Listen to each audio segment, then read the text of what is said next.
बंदी छोड़ सतगुरु रामपाल जी परमेश्वर जी की जय हो।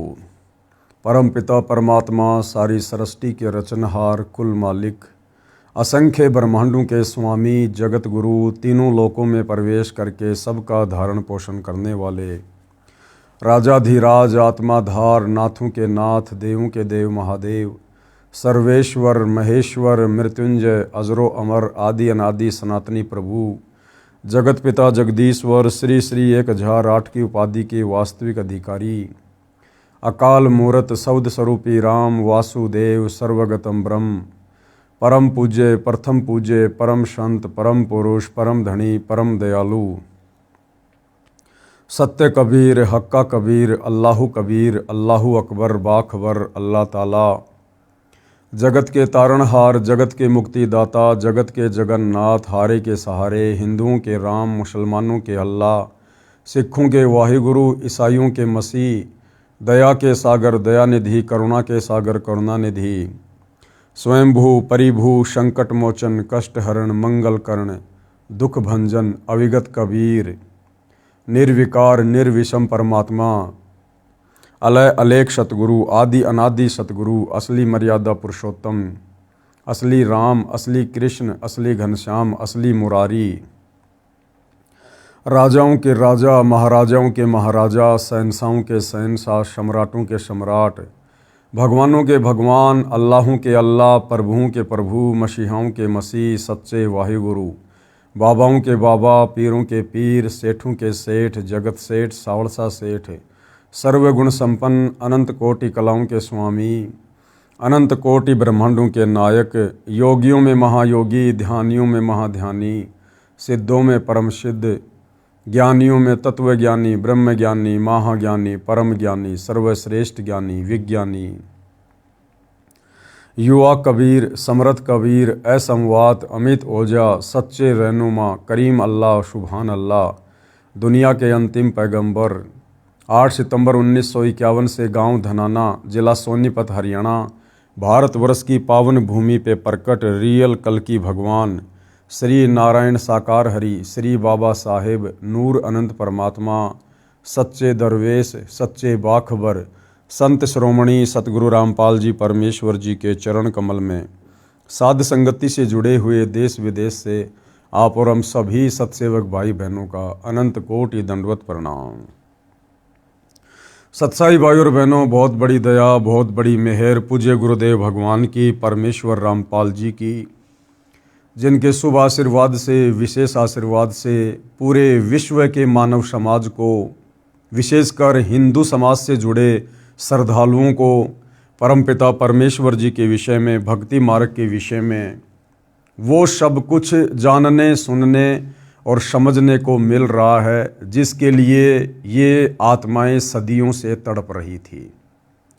क्योंकि हमारे ज्ञानहीन धर्मगुरु तत्व ज्ञान के अभाव में आप और हमसे शास्त्र विरुद्ध साधना ही करवाते आ रहे हैं, जिसके चलते धर्मगुरु भी धोखे में काल के षड्यंत्र में और धर्मगुरुओं के पीछे आंख बंद करके चलने वाले अंध श्रद्धालु भी धोखे में काल के जाल में।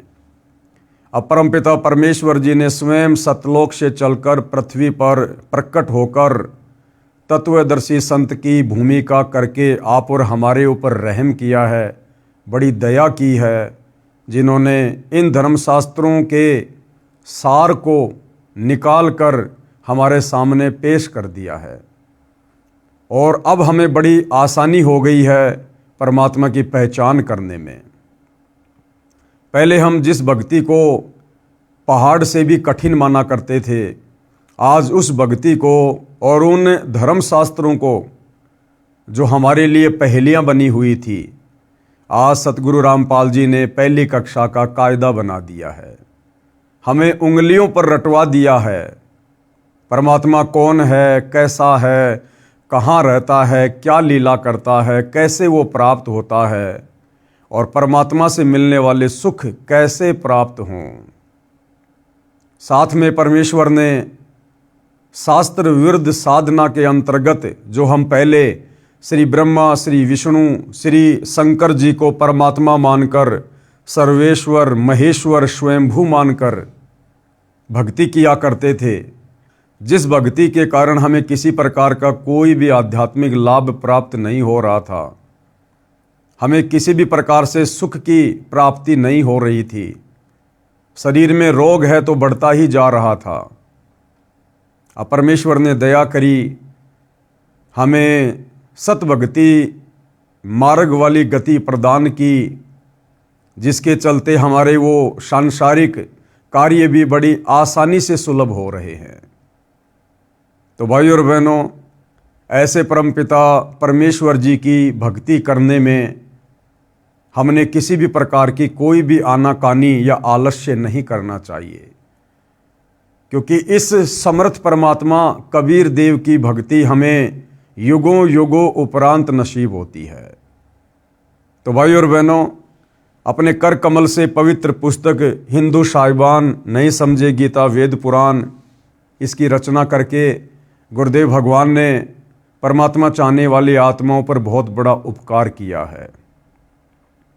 और निसंदेह भगत समाज इस पुस्तक को पढ़कर अथवा सतगुरु रामपाल जी के तत्व ज्ञान युक्त सत्संगों को सुनकर उनकी शरण ग्रहण करके अध्यात्म से जुड़कर और समस्त प्रकार के लाभ व सुख भी प्राप्त कर रहा है। तो भाइयों और बहनों, अब हम इसी दिशा में आगे बढ़ते हैं, क्योंकि पहले के वीडियो में हमने बहुत कुछ समझा है कि वास्तव में पूजा के योग्य परमात्मा कौन है, धार्मिक अनुष्ठानों में इष्ट मानकर पूजने योग्य परमात्मा कौन है, अध्यात्म में ब्रह्मा विष्णु महेश की स्थिति क्या है, इनके पिता काल ब्रह्म की स्थिति क्या है, दुर्गा जी की स्थिति क्या है, अन्य देवी देवताओं की पूजा सहायक है या हानिकारक है, कर्मकांड पाखंड पूजा इसका भक्ति मार्ग में क्या औचित्य है, ये तमाम प्रकार की जानकारी हम प्राप्त कर चुके हैं। और वह सर्वश्रेष्ठ परमात्मा कौन है जो तीनों लोकों में प्रवेश करके सबका धारण पोषण करता है, एकमात्र उसी की भक्ति करनी चाहिए। ये सारी बातें भाइयों और बहनों हमने सतगुरु रामपाल जी के सत्संग सुनकर व उनके कर कमल से लिखित पुस्तकों को पढ़कर समझ लिया है। अब हमारे लिए भक्ति मार्ग की राह बड़ी आसान हो गई है। अब आज के इस वीडियो में जो 24वें नंबर का वीडियो है, हम ये जानेंगे कि वह परमपिता परमात्मा कबीर साहिब सतलोक से चलकर गति करके अच्छी आत्माओं को तत्व ज्ञान देने के मकसद से जब कलयुग में धरती पर प्रकट होते हैं तो परमेश्वर क्या लीला करते हैं और कैसे अपना तत्व ज्ञान अपनी आत्माओं तक पहुंचाते हैं। और वर्तमान कलयुग में परमात्मा भारतवर्ष की पवित्र भूमि पर किस नगर में किस शहर में प्रकट हुए और परमेश्वर ने अपनी लीला की। तो पवित्र पुस्तक हिंदू साहिबान नहीं समझे गीता वेद पुराण, पेज नंबर 324, कबीर परमेश्वर जी का कलयुग में अवतरण। लेखक यानी सतगुरु रामपाल जी के शब्दों में, बंदी छोड़ कबीर परमेश्वर जी ने द्वापर युग में अपने प्रिय शिष्य सुदर्शन वाल्मीकि जी को शरण में लिया था। भगत सुदर्शन जी के माता पिता ने परमेश्वर कबीर जी के ज्ञान को स्वीकार नहीं किया था। यानी कल के वीडियो में हमने जो कथा सुनी थी पांडवों के यज्ञ वाली, जिसमें स्वयं कबीर परमात्मा जो कि द्वापर युग में करुणामय ऋषि के नाम से प्रकट थे, जिन्होंने अपने प्रिय शिष्य भगत सुदर्शन सुपच का रूप बनाकर पांडवों की यज्ञ सफल की थी, उनका शंख बजाया था।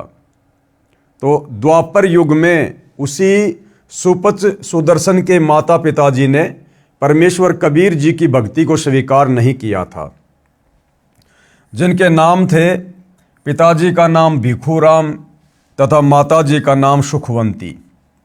जिस समय दोनों माता तथा पिता शरीर त्याग गए तो भगत सुदर्शन जी अत्यंत व्याकुल रहने लगे। देखो भाइयों और बहनों, इन कथाओं से हमने शिक्षा लेनी है। हम कलयुग के बिचली पीढ़ी वाले भक्तों को परमात्मा दृढ़ करने के लिए, काल के हर षड्यंत्र से परिचित करवाने के लिए, ताकि अंत समय में हम धोखा ना खा जाएं, जिस प्रकार से पहले के युगों में इन आत्माओं ने धोखा खाया। जब सुपच सुदर्शन जी के माता पिता शरीर छोड़ गए, उसके बाद सुपच सुदर्शन जी बड़े व्याकुल रहने लगे, जबकि भाई और बहनों व्याकुल होने का कोई मतलब ही नहीं बनता है, क्योंकि परमात्मा जी के ज्ञान से अपरिचित होने के कारण तो इस प्रकार की चिंता बन सकती है मोह ममता में। परंतु जब परमेश्वर ने आकर हमें तत्व ज्ञान से परिचित करवा दिया, सृष्टि रचना से परिचित करवा दिया, यहाँ के नकली रिश्ते नातों से परिचित करवा दिया कि हम तो खाली ऋण संबंधों के चलते एक दूसरे से जुड़े हुए हैं, बेटा बेटी के रिश्तों में, माता पिता के रिश्तों में, भाई बहनों के रिश्तों में, पति पत्नी के रिश्तों में हमें इस काल ने बांध रखा है। असल में हमारा ना कोई बेटा है, ना बेटी, ना माँ, ना बाप, ना पत्नी, ना भाई। हम सब परमपिता परमेश्वर कबीर जी की आत्माएं हैं। हम पहले सतलोक में रहा करते थे, अपनी गलती के चलते हम इस काल के लोक में फंस गए और हमारे संस्कार इतने बिगड़ गए कि अब उन संस्कारों के तहत हम एक दूसरे के रिश्ते नाते बने हुए हैं। कोई किसी को सुख देता है तो कोई किसी को दुख देता है। और परमात्मा जी भी अपनी वाणी में कहते हैं, भाई इक लेवा इक देवा दूतम, कोई किसी का पिता नहीं पूतम, ऋण संबंध जुड़े सब नाता, अंत सब बारा बाटा। सब अपना अपना संस्कार पूरा करके एक दिन चले जाएंगे अपने अपने रास्ते। तो सुदर्शन जी बड़े व्याकुल रहने लगे, जबकि भाई और बहनों ये गलती इस कलयुग की बिचली पीढ़ी में आप और हमने बिल्कुल भी नहीं करनी है, क्योंकि हमें गुरुदेव ने पूर्णतया तत्व ज्ञान से, मूल ज्ञान से परिचित करवा दिया है। हमने तो यहाँ से अपना पीछा छुड़वाना है।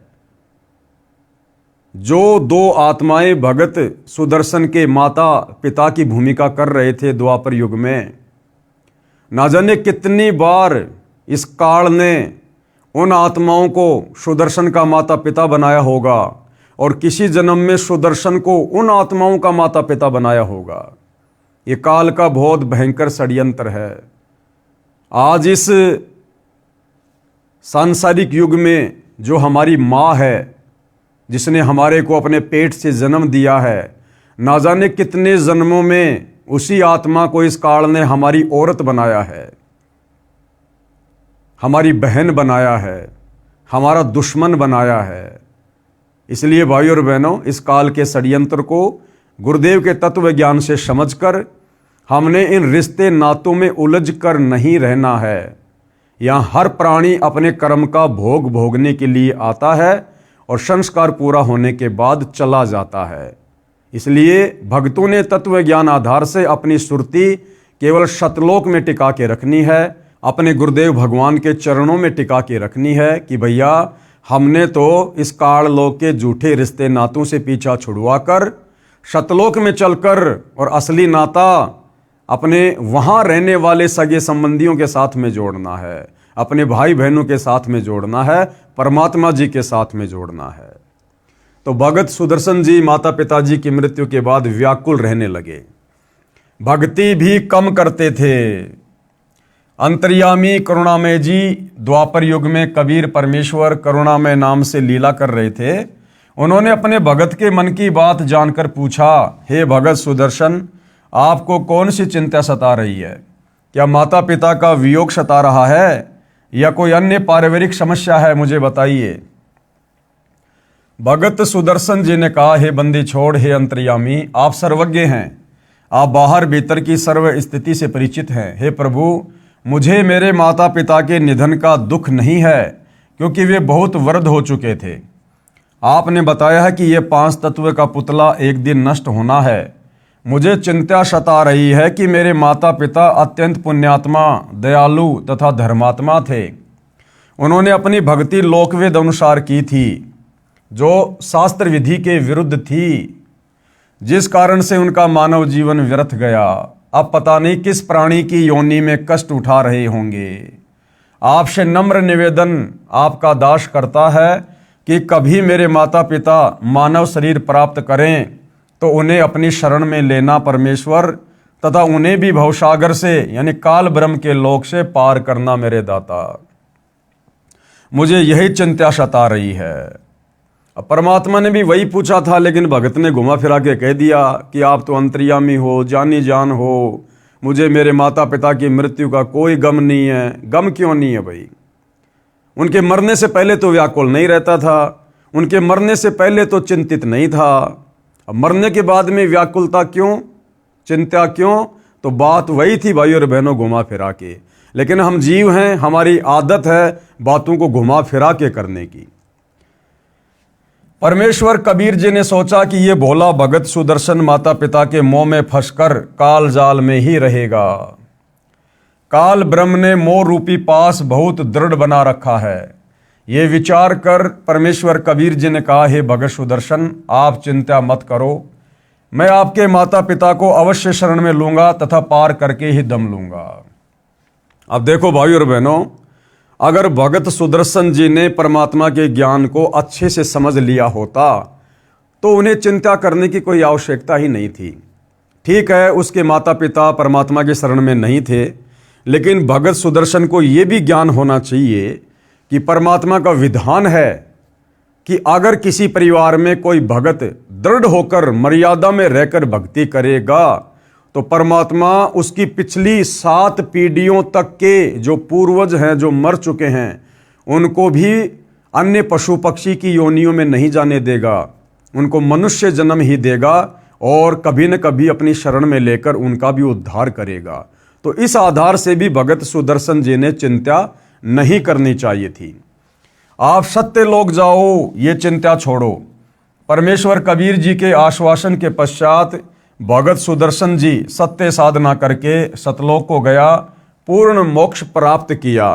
अब पूर्ण मोक्ष प्राप्त करने का मतलब है भाई और बहनों, इस वर्तमान कलयुग की बिचली पीढ़ी में भगत सुदर्शन जी ने फिर से मनुष्य जन्म लेना पड़ेगा। ये है वो पार करने का समय, पूर्ण मोक्ष प्राप्त करने का समय, सनातन परम धाम को प्राप्त करने का समय। आज से पहले सतयुग, त्रेता, द्वापर और कलयुग की प्रथम पीढ़ी में केवल पूज्य गुरुदेव भगवान ने हमारी बैटरी चार्ज की ताकि हमें मनुष्य जन्म मिलते रहें।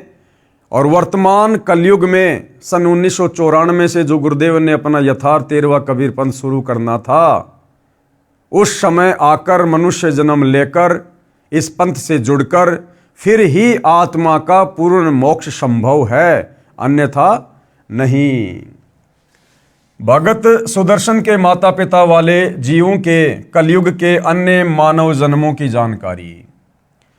अब भगत सुदर्शन के जो माता पिताजी थे द्वापर में, भिखू राम जी और सुखवंती जी, आगे चलकर उनको और कहां कहां मनुष्य जन्म प्राप्त हुए और वही आत्माएं कलयुग की प्रथम पीढ़ी में, यानी जब 650 साल पहले कबीर परमात्मा जी आए थे बनारस के, काशी के लहरतारा तालाब में कमल के विकसित फूल पर शिशु रूप में, तो जो नीरू और नीमा थे जो परमात्मा को उठाकर घर ले गए थे, वो नीरू और नीमा द्वापर युग वाले भगत सुदर्शन जी के माता पिता ही थे, यानी भिखू और सुखवंती वाली आत्माएं ही थी जो परमेश्वर जी ने सुदर्शन जी से वायदा किया था कि मैं तेरे माता पिता को शरण में अवश्य लूंगा।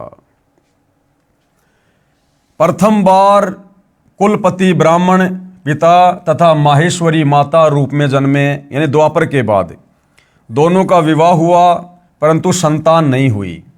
एक दिन महेश्वरी जी सूर्य की उपासना करते हुए हाथ फैलाकर पुत्र मांग रही थी। उसी समय कबीर परमेश्वर जी उनके हाथों में बालक रूप बनकर प्रकट हो गए। सूर्य का पारितोष यानी तोहफा जानकर बालक को घर ले गई। वे बहुत निर्धन थे, उनको प्रतिदिन 1 तोड़ा सोना परमात्मा के बिछोने के नीचे मिलने लगा। ये भी उन्होंने सूर्य देव की कृपा माना। 5 वर्ष की आयु का होने पर उनको भक्ति बताई, यानी जब परमात्मा लीलामय रूप से 5 वर्ष के हुए तो सुदर्शन जी के माता पिता को जो प्रथम मनुष्य जन्म मिला था, तो उन्होंने 5 वर्ष की आयु में अपने मुंह बोले माता पिताजी को भक्ति बताई। परंतु बालक जानकर उनको परमात्मा की एक बात पर भी विश्वास नहीं हुआ। उस जन्म में उन्होंने परमात्मा को नहीं पहचाना, जिस कारण से परमेश्वर कबीर जी बालक रूप अंतर ध्यान हो गए। दोनों पति पत्नी पुत्र मोह में व्याकुल हुए। परमात्मा की सेवा के फलस्वरूप उनको अगला जन्म भी मानव का मिला, क्योंकि परमात्मा ने भगत से वायदा किया था। चंदवारा शहर में पुरुष का नाम चंदन तथा स्त्री का नाम उर्धा था। ब्राह्मण कुल में जन्म हुआ। दोनों निसंतान थे। इस जन्म में भी दोनों निसंतान। एक दिन उर्धा सरोवर पर स्नान करने गई। वहां कबीर परमेश्वर जी कमल के फूल पर शिशु रूप धारण करके विराजमान हुए। उर्धा बालक कबीर को उठाकर घर ले गई। लोकलाज के कारण चंदन ने पत्नी से कहा कि इस बालक को जहां से लाई थी वहीं छोड़कर आ जा, कुल के लोग मजाक करेंगे। दोनों पति पत्नी परमात्मा को लेकर जल में डालने चले तो परमात्मा उनके हाथों से गायब हो गए। दोनों बहुत व्याकुल हुए। परमात्मा का पारितोष न लेने के भय से सारी आयु रोते रहे। अगला जन्म भी मानव का हुआ। यानी भाइयों और बहनों, जिसके वियोग में रोओगे, चिंतित रहोगे, वही प्राप्त होगा। जिस प्रकार द्वापर युग के बाद सुदर्शन जी के माता पिता भिक्षु और सुखवंती का जन्म एक ब्राह्मण परिवार में हुआ। दोनों का संबंध आपस में पति और पत्नी का, संतान नहीं थी। फिर उनको परमात्मा जी मिले, लेकिन उन्होंने परमात्मा को ना पहचान कर उनकी एक भी बात को स्वीकार नहीं किया। जब परमात्मा 5 वर्ष की आयु के बाद उनको भक्ति समझाने लगे, उसके बाद परमात्मा अंतर्ध्यान हो गए, गायब हो गए। अपने उस पुत्र के वियोग में आजीवन दोनों चिंतित रहे, व्याकुल रहे। अब वो पुत्र कौन था? परमात्मा। सारी जिंदगी वो किसकी याद में रोए? उसी बालक रूप परमात्मा की याद में। तो अगले जन्म में भाइयों और बहनों वही परमात्मा उनको फिर से मिले। क्यों? क्योंकि वो जिसके वियोग में रो रहे थे, जिसकी चिंता में रो रहे थे, इस काललोक के विधान अनुसार उनको वही प्राप्त होता है। गीता अध्याय 8 श्लोक नंबर 6 की अर्जुन, अंत समय में यह प्राणी शरीर त्यागते समय जिस भी भाव में भावित होता है उसका वही जन्म होता है। तो परमात्मा के वियोग में रोए तो अगले जन्म में भी उनको मनुष्य जन्म मिला। और इसी प्रकार से एक तालाब पर कमल के विकसित फूल पर वही कबीर परमात्मा उनको फिर से बालक रूप में मिले, शिशु रूप में मिले। और उस मनुष्य जन्म में भी उन्होंने परमात्मा को नहीं पहचाना। यानी उसकी पत्नी जो सरोवर से परमात्मा को लेकर आई थी, तो उसके पति ने कहा लोकलाज के कारण कि जहां से लाई है वहीं छोड़ के आ जा। तो दोनों वापस वहीं परमात्मा को छोड़ने गए तो परमात्मा उनके हाथों से गायब हो गए, अंतर्ध्यान हो गए। फिर पूरी जिंदगी वो परमात्मा के वियोग में रोए। और भाइयों और बहनों, परमात्मा के वियोग में रोने के कारण फिर अगला जन्म भी उनको स्त्री और पुरुष का मिला। कलयुग के प्रथम चरण में नीरू और नीमा का। और वही परमात्मा फिर से उनको मिला और परमेश्वर ने उनको निमित्त बनाकर अपनी परवरिश करवाई। यानी भाइयों और बहनों, हम जिसके वियोग में व्याकुल रहेंगे, चिंतित रहेंगे, हमें वही प्राप्त होगा। तो बहुत गहरी शिक्षा है भाइयों और बहनों। अब हम भक्तों को परमात्मा ने तत्व ज्ञान देकर इस गंदे लोक की वास्तविकता से, इस काल लोक की सच्चाई से, यहाँ के झूठे रिश्ते नातों की सच्चाई से हमें परिचित करवा दिया है। इसलिए हमने यहाँ की किसी भी नश्वर संपत्ति के मोह में, यहाँ के क्षणभंगुर बेटा बेटी भाई बंधु रिश्तेदारों के मोह में या अन्य भौतिक वस्तुओं के मोह में व्याकुल नहीं रहना, चिंतित नहीं रहना। हमने चिंतित रहना है केवल अपने मोक्ष को लेकर कि हे भगवान, मेरा मोक्ष नहीं हुआ तो क्या होगा। हमने चिंतित रहना है अपने पूज्य गुरुदेव भगवान को लेकर कि हे गुरुदेव, यदि आपकी प्राप्ति नहीं हुई, यदि मेरी भक्ति सफल नहीं हुई, मुझे सतलोक की प्राप्ति नहीं हुई तो क्या होगा मालिक। तो भाइयों और बहनों, जिसकी हम चिंता करेंगे अंत समय में परमात्मा हमें वहीं ले जाकर बैठा देगा। कथा इस प्रकार है। भगत सुदर्शन वाल्मीकि के माता पिता वाले जीवों को कलयुग में तीसरा भी मानव शरीर प्राप्त हुआ। भारतवर्ष के काशी शहर में सुदर्शन के पिता वाले जीव ने एक ब्राह्मण के घर जन्म लिया तथा गौरी शंकर नाम रखा, जो आगे चलकर नीरू कहलाया। तथा सुदर्शन जी की माता वाले जीव ने भी एक ब्राह्मण के घर कन्या रूप में जन्म लिया तथा सरस्वती नाम रखा, जो आगे चलकर नीमा कहलाई। युवा होने पर दोनों का विवाह हुआ। गौरी शंकर ब्राह्मण भगवान शिव का उपासक था तथा शिव पुराण की कथा करके भगवान शिव की महिमा का गुणगान किया करता। गौरी शंकर निर्लोभी था। कथा करने से जो धन प्राप्त होता था उसे धर्म में ही लगाया करता था। जो व्यक्ति कथा करवाते थे तथा सुनते थे, सब गौरी शंकर ब्राह्मण के त्याग की प्रशंसा किया करते थे, जिस कारण से पूरी काशी में गौरी शंकर की प्रसिद्धि हो रही थी। अन्य स्वार्थी ब्राह्मणों का कथा करके धन एकत्रित करने का धंधा बंद हो गया। इस कारण से वे ब्राह्मण उस गौरी शंकर ब्राह्मण से ईर्ष्या रखते थे।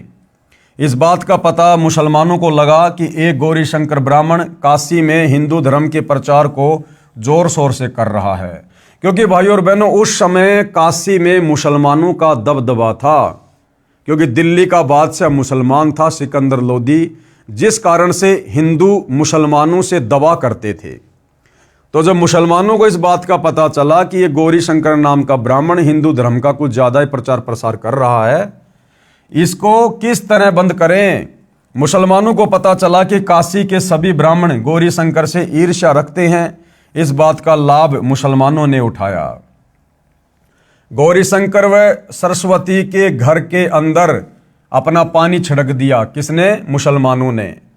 अपना जूठा पानी उनके मुख पर लगा दिया, कपड़ों पर भी छिड़क दिया तथा आवाज़ लगा दी कि गौरी शंकर तथा सरस्वती मुसलमान बन गए हैं। जबरन उनको हिंदू से मुसलमान बना दिया। पुरुष का नाम नूर अली उर्फ नीरू तथा स्त्री का नाम नियामत उर्फ नीमा रखा। अन्य स्वार्थी ब्राह्मणों को पता चला तो उनका दाव लग गया। उन्होंने तुरंत ही ब्राह्मणों की पंचायत बुलाई तथा फैसला कर लिया कि गौरी शंकर तथा सरस्वती मुसलमान बन गए हैं। अब इनका ब्राह्मण समाज से कोई नाता नहीं रहा। इनका गंगा में स्नान करना, मंदिर में जाने तथा हिंदू ग्रंथों को पढ़ने पर प्रतिबंध लगा दिया गया। जबकि हकीकत का सभी ब्राह्मणों को पता था, लेकिन उनको खुशी हो रही थी कि अब हमारा धार्मिक धंधा अच्छे से चलेगा, अब हमें बढ़िया दान दक्षिणा मिलेगी। गौरी शंकर अर्थात नीरू जी कुछ दिन तो बहुत परेशान रहे। जो कथा करके धन आता था उसी से घर का निर्वाह चलता था। उसके बंद होने से रोटी के भी लाले पड़ गए। नीरू ने विचार करके अपने निर्वाह के लिए कपड़ा बुनने का कार्य प्रारंभ किया, जिस कारण से जुलाहा कहलाया। कपड़ा बुनने से जो मजदूरी मिलती थी उससे अपना तथा अपनी पत्नी का पेट पालता था। जिस समय धन अधिक आ जाता तो उसको धर्म में लगा देता था। यानी भाइयों और बहनों, आप और हमारे लिए भी शिक्षा है कि उन्होंने कभी भी धन एकत्रित नहीं किया, जमा नहीं किया। वो परमात्मा पर विश्वास करके चलते थे, जबकि उनको उस समय तक ना ही तो परमात्मा मिला था, ना उनको तत्व ज्ञान की प्राप्ति हुई थी। विवाह को कई वर्ष बीत गए थे, उनको कोई संतान नहीं हुई। दोनों पति पत्नी ने बच्चे होने के लिए बहुत अनुष्ठान किए, साधु संतों का आशीर्वाद भी लिया, परंतु कोई संतान नहीं हुई। हिंदुओं द्वारा उन दोनों का गंगा नदी में स्नान करना बंद कर दिया गया था। उनके निवास स्थान से लगभग 4 किलोमीटर दूर एक लहर तारा नामक सरोवर था, जिसमें गंगा नदी का ही जल लहरों के द्वारा नीची पटरी के ऊपर से उछल कर आता था, इसलिए उस सरोवर का नाम लहर तारा पड़ा। उस तालाब में बड़े बड़े कमल के फूल उगे हुए थे। मुसलमानों ने गौरी शंकर का नाम नूर अली रखा, जो उर्फ नाम से नीरू कहलाया, तथा पत्नी का नाम नियामत रखा, जो उर्फ नाम से नीमा कहलाई। नीरू नीमा भले ही मुसलमान बन गए थे, परंतु अपने हृदय से साधना भगवान शंकर जी की ही किया करते थे तथा प्रतिदिन सवेरे सूर्योदय से पूर्व लहरतारा तालाब में स्नान करने जाया करते थे।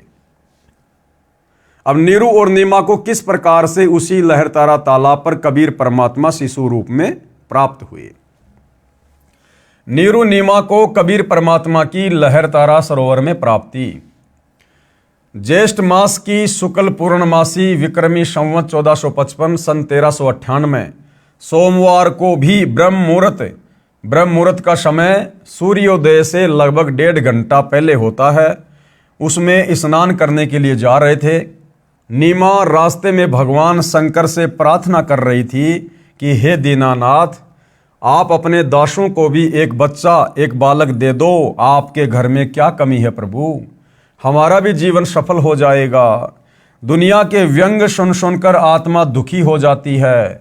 मुझ पापिन से ऐसी कौन सी गलती किस जन्म में हुई है जिस कारण मुझे बच्चे का मुख देखने को तरसना पड़ रहा है। जबकि भाई और बहनों, परमात्मा तो उनको इस बीमारी से दूर रख रहे थे। परमात्मा उन आत्माओं का मोक्ष करना चाहते थे, स्वयं बालक रूप में उनके घर में आना चाहते थे। हमारे पापों को क्षमा करो प्रभु, हमें भी एक बालक दे दो। ये कहकर नीमा फूट फूट कर रोने लगी। तब नीरू ने धैर्य दिलाते हुए कहा, हे नीमा, हमारे भाग्य में संतान नहीं है। यदि भाग्य में संतान होती तो प्रभु शिव अवश्य प्रदान कर देते। आप रो रो कर आंखें खराब कर लोगी। बालक भाग्य में है नहीं जो वृद्ध अवस्था में उंगली पकड़ लेता। आप मत रोवो, आपका बार बार रोना मेरे से देखा नहीं जाता। ये कहकर नीरू की आंखें भी भर आई। इसी तरह प्रभु की चर्चा व बालक प्राप्ति की याचना करते हुए उसी लहरतारा तालाब पर पहुंच गए। प्रथम नीमा ने प्रवेश किया, उसके पश्चात नीरू ने स्नान करने को तालाब में प्रवेश किया। सुबह का अंधेरा शीघ्र ही उजाले में बदल जाता है। जिस समय नीमा ने स्नान किया था उस समय तक तो अंधेरा था। जब कपड़े बदलकर पुनः तालाब पर उस कपड़ों को धोने के लिए गई जिसे पहनकर स्नान किया था, उस समय नीरू तालाब में प्रवेश करके गोते लगा लगाकर मल मल कर स्नान कर रहा था। नीमा की दृष्टि एक कमल के फूल पर पड़ी जिस पर कोई वस्तु हिल रही थी। देखो भाई और बहनों, ये परमेश्वर के प्रकट होने की कथा है। ये रियल में सत्यनारायण कथा है, सत्यनारायण कथा। आज से पहले हम भगवान विष्णु की कथाओं को सत्यनारायण की कथा मानकर बड़े ध्यान से सुना करते थे। कोई अनपढ़ होता था तो किसी पढ़े लिखे को बुलवाकर हाथ में पुस्तक देकर उससे सुना करते थे बड़े ध्यान से कि हमें पुण्य मिलेगा। जबकि विष्णु जी सत्यनारायण नहीं थे। असल में सत्यनारायण कबीर परमेश्वर हैं। कबीर परमेश्वर। नार प्लस आयन, नार यानी जल और आयन याना जल पर आने वाला, प्रकट होने वाला। तो असल में ये लीला चारों युगों में कबीर परमात्मा करते हैं नारायण की, जल पर आकर प्रकट होने की। इस काल ने अपने बड़े बेटे ब्रह्मा को जल पर, कमल के फूल पर जो पैदा किया, भाई और बहनों, ये तो केवल हम आत्माओं को धोखा देने के लिए, ताकि नारायण हम इन्हीं को मानकर और आदि अधूरी शास्त्र विरुद्ध साधनाओं में लगे रहें। अन्यथा असल में नारायण कबीर परमात्मा है जो प्रत्येक युग में जल पर प्रकट होकर शिशु रूप में आने की लीला करते हैं। नीमा की दृष्टि एक कमल के फूल पर पड़ी जिस पर कोई वस्तु हिल रही थी। प्रथम नीमा ने जाना कोई सर्प है जो कमल के फूल पर बैठा अपने फन को उठाकर हिला रहा है। उसने सोचा कहीं ये सर्प मेरे पति को डस ना ले। नीमा ने उसको ध्यानपूर्वक देखा, वह सर्प नहीं है, कोई बालक था जिसने एक पैर अपने मुख में ले रखा था तथा दूसरे को हिला रहा था। नीमा ने अपने पति से ऊंची आवाज में कहा, देखियो जी, एक छोटा बच्चा कमल के फूल पर लेटा है, वह जल में डूब ना जाए। नीरू स्नान करते करते उसकी ओर न देखकर बोला, नीमा, बच्चों की चाह ने तुझे पागल बना दिया, अब तुझे जल में भी बच्चे दिखाई देने लगे। नीमा ने अधिक तेज आवाज में कहा, मैं सच कह रही हूं, देखो सचमुच एक बच्चा कमल के फूल पर वह रहा, देखो देखो। नीमा की आवाज में परिवर्तन व अधिक कशक देखकर नीरू ने उस ओर देखा जिस ओर नीमा हाथ से संकेत कर रही थी। कमल के फूल पर नवजात शिशु को देखकर नीरू ने आव देखा न ताव और झपट कर कमल के फूल सहित बच्चा उठाकर अपनी पत्नी को दे दिया।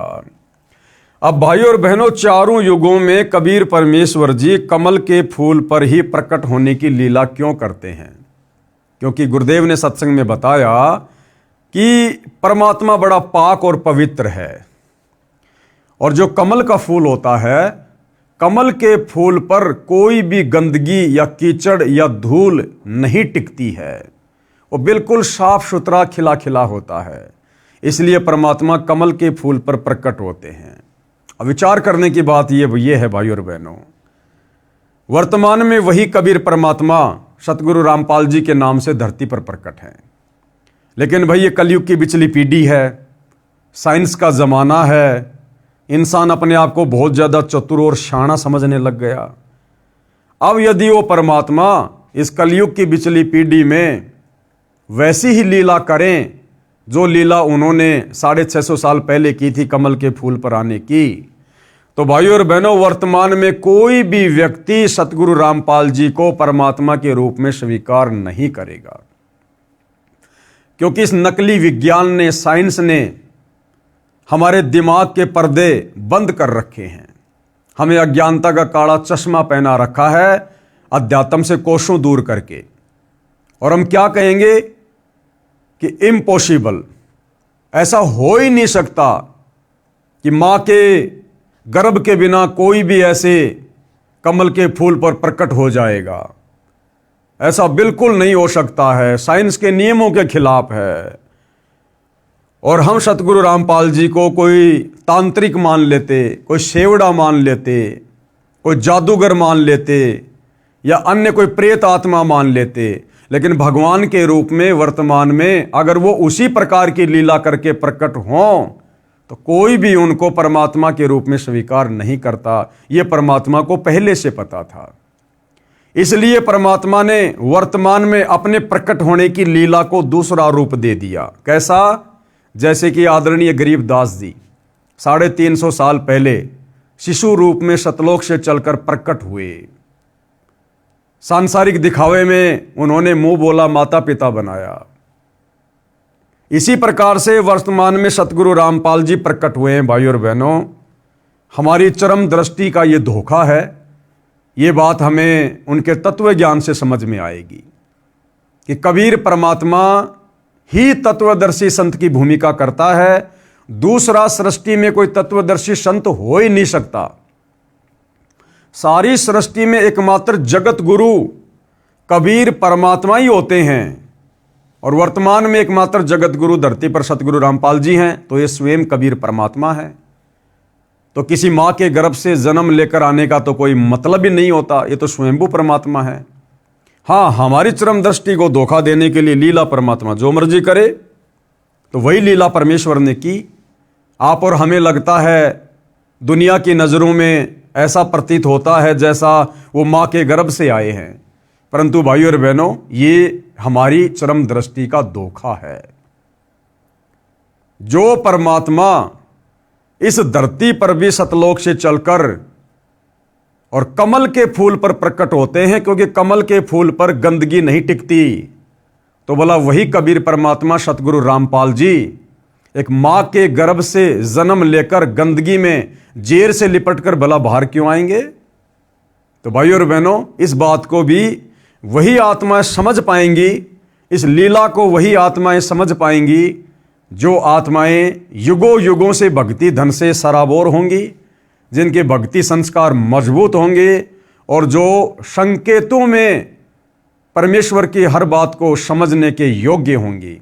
अन्यथा लोग सौपन में भी विश्वास नहीं कर सकते कि सतगुरु रामपाल जी माँ के गर्भ से जन्म ना लेकर अपनी लीला के तहत हमारी चरम दृष्टि को धोखा देते हुए प्रकट हुए होंगे।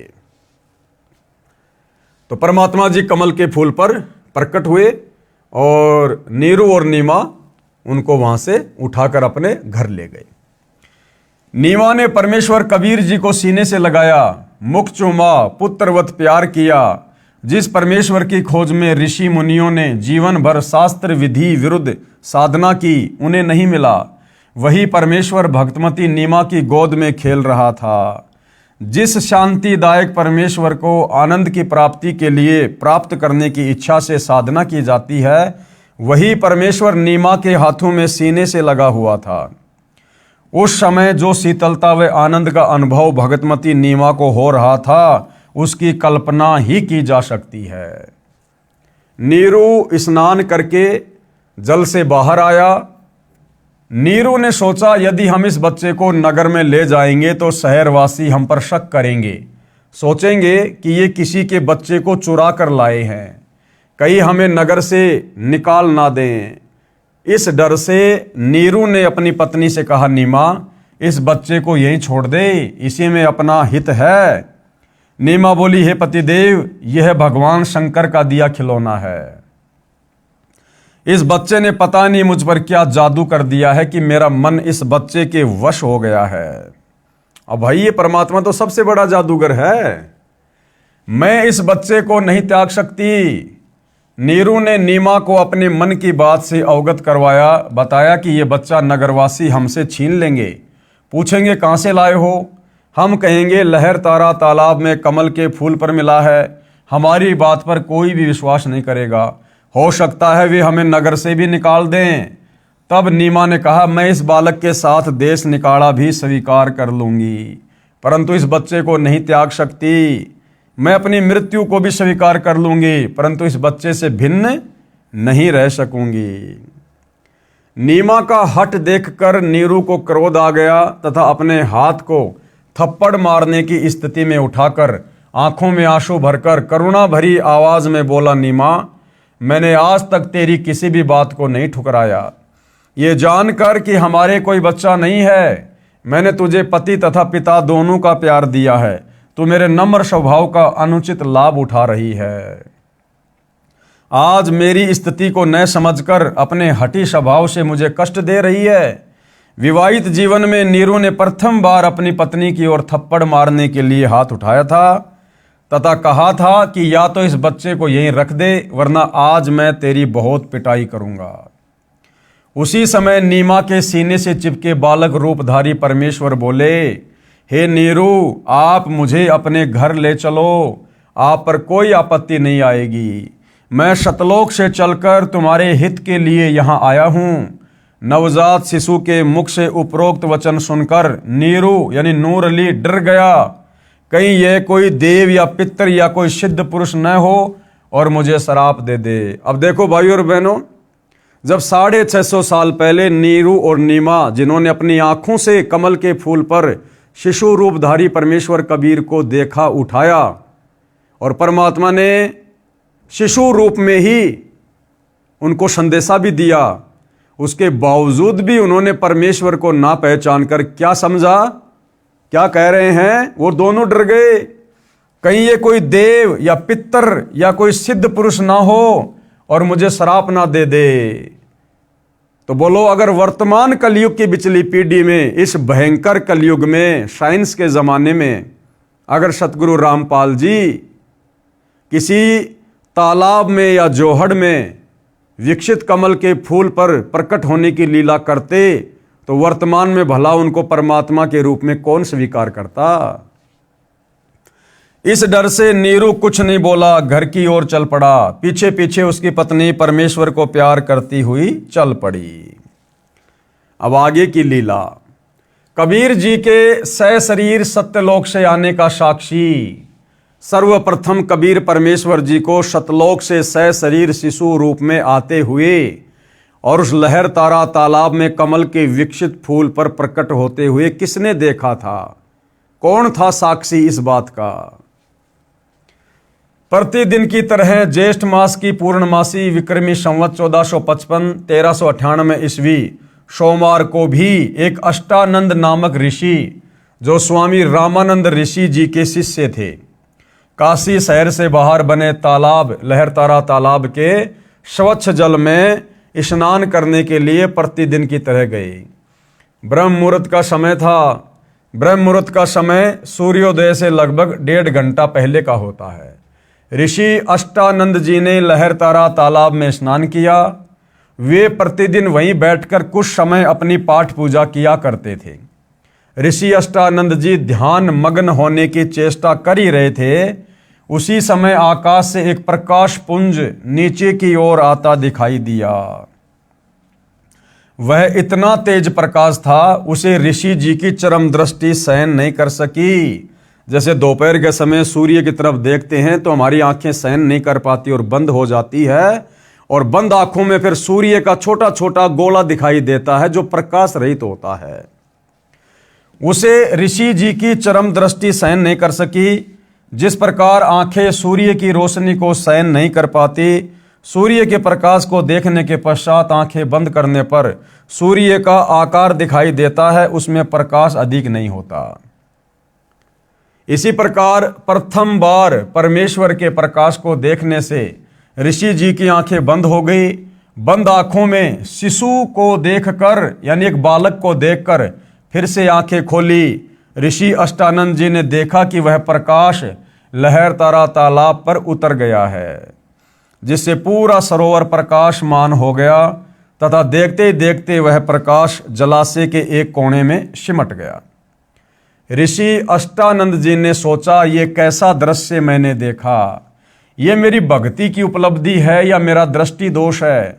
इसके विषय में गुरुदेव स्वामी रामानंद जी से पूछूंगा। ये विचार करके ऋषि अष्टानंद जी अपनी शेष साधना को छोड़कर अपने पूज्य गुरुदेव के पास गए। स्वामी रामानंद जी को सर्व घटनाक्रम बताकर पूछा, है गुरुदेव, ये मेरी भक्ति की उपलब्धि है या मेरी कोई भ्रमणा है?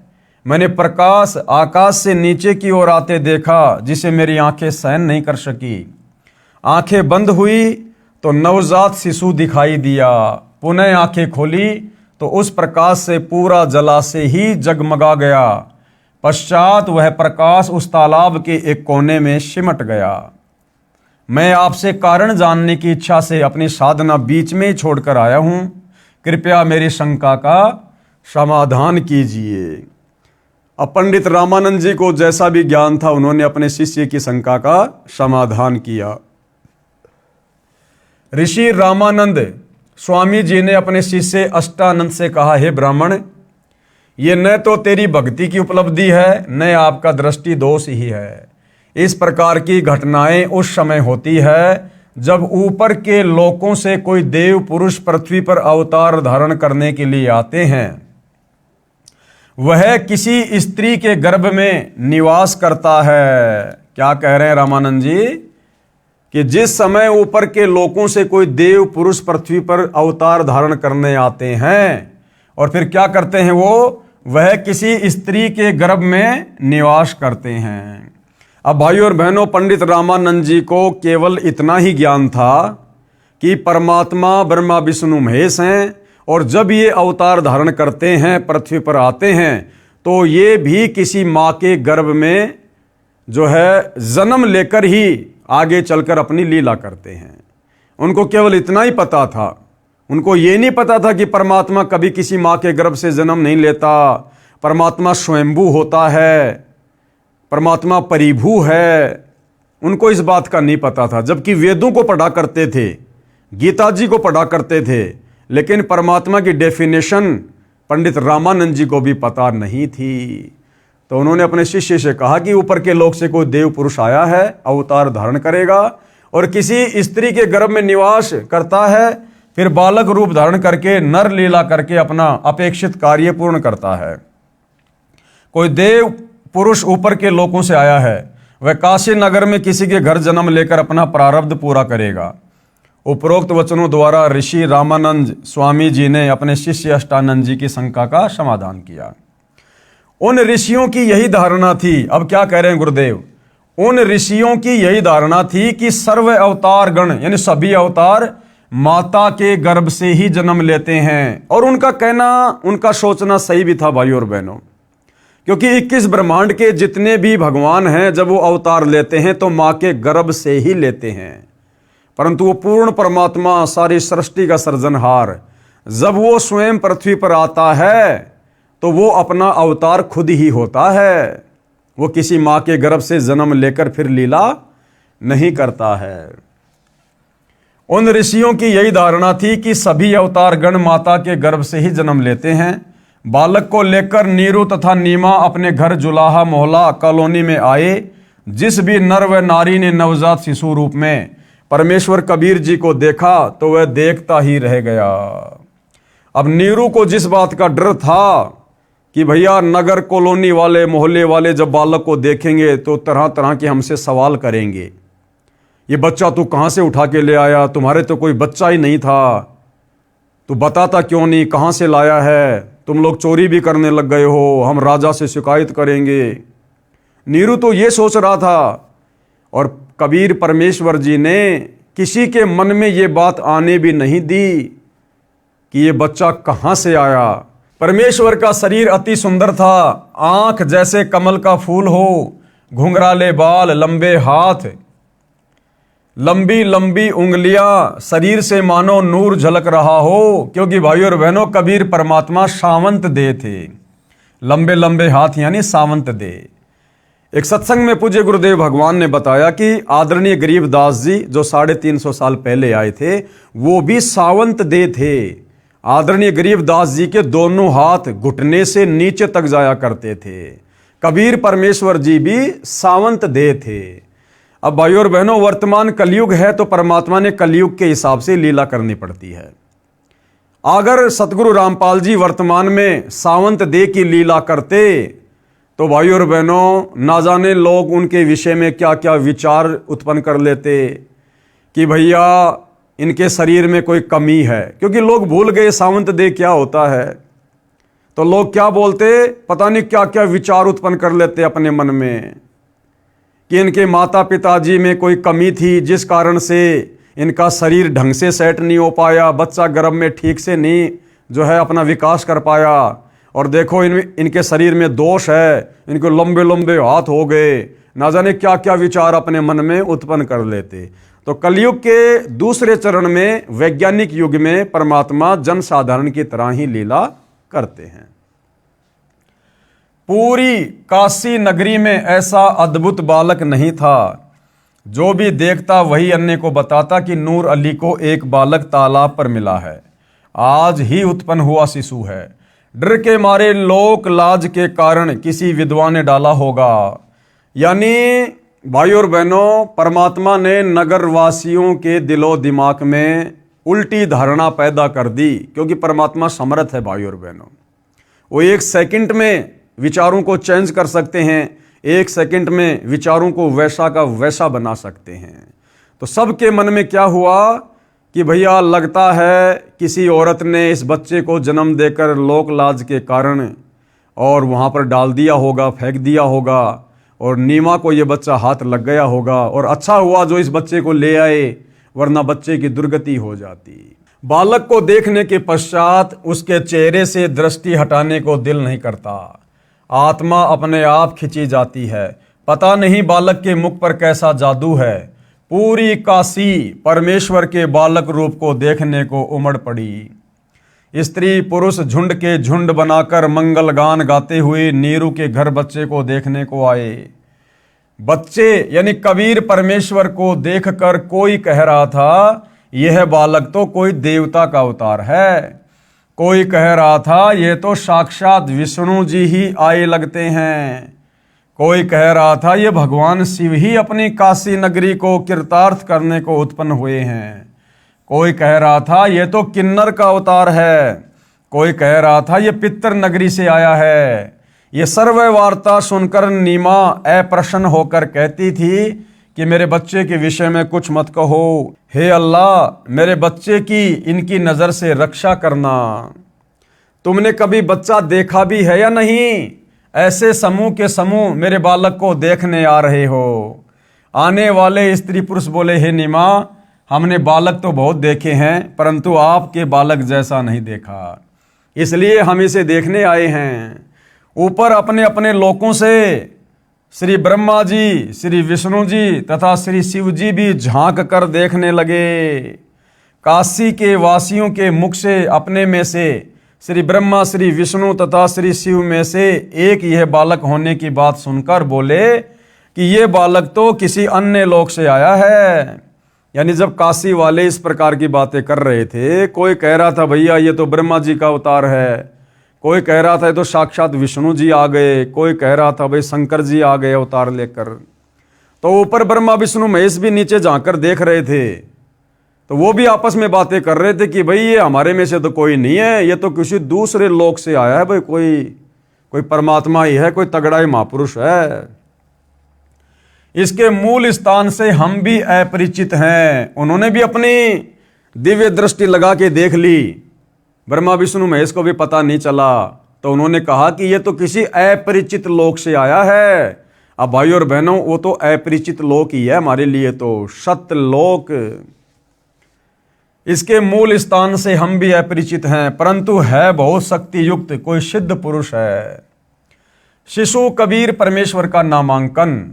अब जैसे छोटे बच्चे का नामकरण किया जाता है, नाम रखा जाता है, तो कबीर परमेश्वर जी का जब नाम रखने का समय आया तो परमेश्वर जी ने क्या और कैसी लीला की। नीरू यानी नूर अली तथा नीमा पहले हिंदू ब्राह्मण ब्राह्मणी थे। इस कारण लालचवश ब्राह्मण लड़के का नाम रखने आए। अब देखो कितने लोभी और लालची थे। पहले तो बड़े खुश हुए जब मुसलमानों ने जबरदस्ती अपना पानी छिड़क कर उनको जबरन मुसलमान बना दिया। अब जब उनके घर पर वो बच्चा आया तो ब्राह्मण दौड़ चले, ले लेके अपना भाई खाता, अपने वो जो भी उनके वो पोथी पाने होते हैं धार्मिक, कि हम बच्चे का नाम रखेंगे। क्यों? नामकरण करते समय 1 रुपया मिलता है, तो उस भिक्षा के लालच में, दान दक्षिणा के लालच में ब्राह्मण आ गए पहले लड़के का नाम रखने के लिए। उसी समय काजी मुसलमान भी अपनी पुस्तक कुरान शरीफ को लेकर लड़के का नाम रखने के लिए आ गए। उस समय दिल्ली में मुगल बादशाहों का शासन था जो पूरे भारतवर्ष पर शासन करते थे, जिस कारण हिंदू समाज मुसलमानों से दबता था। काजियों ने कहा लड़के का नामकरण हम मुसलमान विधि से करेंगे। अब ये मुसलमान हो चुके हैं, ये कहकर काजियों में मुख्य काजी ने कुरान शरीफ पुस्तक को कहीं से खोला। उस पृष्ठ पर प्रथम पंक्ति में प्रथम नाम कबीरन लिखा था। कबीरन, क्योंकि परमात्मा ने कलयुग की बिचली पीढ़ी में कबीर नाम से ही प्रकट होकर अपनी महिमा करवानी थी। तो जब काजी ने कुरान को खोला तो क्या लिखा हुआ था? कबीरन। और ये मुसलमान काजी लोग क्या किया करते थे भाई और बहनों, जब किसी का नाम वगैरह रखा करते थे तो अपनी कुरान को कहीं से भी खोल लिया करते थे, और खोलते समय पहला जो अक्षर होता था उसी से वो बच्चे का नाम रखा करते थे। तो जैसे उन्होंने कुरान शरीफ खोली तो पहला शब्द क्या लिखा आया? कबीरन। काजियों ने सोचा कबीर नाम का अर्थ बड़ा होता है, और इस छोटे जाति जुलाहे अर्थात धानक के बालक का नाम कबीर रखना शोभा नहीं देगा। यानी हृदय से तो मुसलमान भी उनको मुसलमान नहीं मान रहे थे, उनको हिंदू ही मान रहे थे। तो क्या सोचा मुसलमानों ने? इस छोटे जाति जुलाहे अर्थात धानक के बालक का नाम कबीर रखना शोभा नहीं देगा, ये तो ऊंचे घरानों के बच्चों के नाम रखने योग्य हैं। शिशु रूपधारी परमेश्वर काजियों के मन के दोष को जानते थे। काजियों ने पुनः पवित्र कुरान शरीफ को नाम रखने के मकसद से खोला। उन दोनों पेजों पर कबीर कबीर कबीर अक्षर लिखे थे, अन्य कोई लेख ही नहीं था। काजियों ने फिर कुरान शरीफ को खोला, उन पृष्ठों पर भी कबीर कबीर कबीर कबीर ही लिखा था। पूरी कुरान को परमात्मा ने कबीर कबीर कबीर कबीर नाम से भर दिया। काजियों ने पूरी कुरान का निरीक्षण किया तो उनके द्वारा लाई गई कुरान शरीफ में सभी अक्षर कबीर कबीर कबीर कबीर हो गए। काजी बोले इस बालक ने कोई जादू मंत्र करके हमारी कुरान शरीफ को ही बदल डाला। तब कबीर परमेश्वर शिशु रूप में बोले, हे काशी के काजियों, मैं कबीर अल्लाह अर्थात अल्लाहु अकबर हूँ, मेरा नाम कबीर ही रखो। काजियों ने अपने साथ लाई कुरान को वहीं पटक दिया तथा चले गए। बोले इस बच्चे में कोई प्रेत आत्मा बोलती है। अब भाइयों और बहनों, परमात्मा को पहचानना इतना आसान नहीं है। ऐसी ऐसी लीला कर दी भगवान ने। क्या किसी ने ऐसा चमत्कार किया था जो लिखे हुए अक्षरों को चेंज कर दे? उसके बावजूद भी इस काल प्रेरित हम काजियों ने, मुल्लाओं ने, पंडितों ने, ब्राह्मणों ने परमेश्वर जी को नहीं पहचाना। शिशु कबीर परमेश्वर द्वारा कंवारी गाय का दूध पीना। बालक कबीर को दूध पिलाने की कोशिश नीमा ने की तो परमेश्वर ने मुख बंद कर लिया। सर्व प्रयत्न करने पर भी नीमा तथा नीरू बालक को दूध पिलाने में असफल रहे। यानी घर लाकर जब कबीर परमेश्वर जी को, जो कि बालक रूप में थे, लीला कर रहे थे, नीरू और नीमा ने दूध पिलाने का प्रयत्न किया गाय का, लेकिन परमात्मा ने वो दूध नहीं पिया। उन्होंने बहुत सारा प्रयत्न किया। कभी परमात्मा मुंह को फेर लेते, कभी मुंह को बंद कर लेते, कभी वापस नीचे गिरा देते। वो दूध परमात्मा ने नहीं पिया। क्यों? क्योंकि भाइयों और बहनों, आप और हमने इसी पवित्र पुस्तक में देखा कि जब कबीर परमात्मा प्रत्येक युग की शुरुआत में एक पूरा जीवन शिशु रूप में लीला करते हैं तो परमेश्वर कंवारी गाय का दूध पीते हैं। जिस गाय को, जिस बछिया को कभी बैल ने टच ना किया हो, अभी अधन्या धेनव, यानी बिना धनाई गाय का परमात्मा दूध पीते हैं। तो परमात्मा ने वेदों में लिखी हुई अपनी उस लीला को भी सत्य साबित करना था, ताकि भगवान को पहचानने में हमें बड़ी आसानी हो कि ऐसी लीला किसने की है।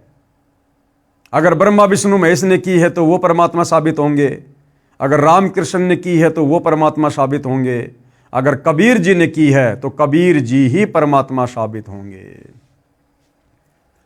25 दिन जब बालक को निराहार बीत गए तो माता पिता अति चिंतित हो गए। 24 दिन से नीमा तो रो रो कर विलाप कर रही थी, सोच रही थी ये बच्चा कुछ भी नहीं खा रहा है, यह मरेगा, मेरे बेटे को किसी की नजर लगी है। 24 दिन से लगातार नजर उतारने की विधि भिन्न भिन्न स्त्री पुरुषों द्वारा बताई प्रयोग करके थक गई, कोई लाभ नहीं हुआ।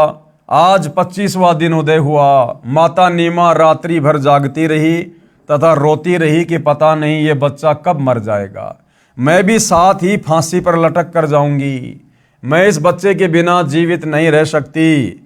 बालक कबीर का शरीर पूर्ण रूप से स्वस्थ था।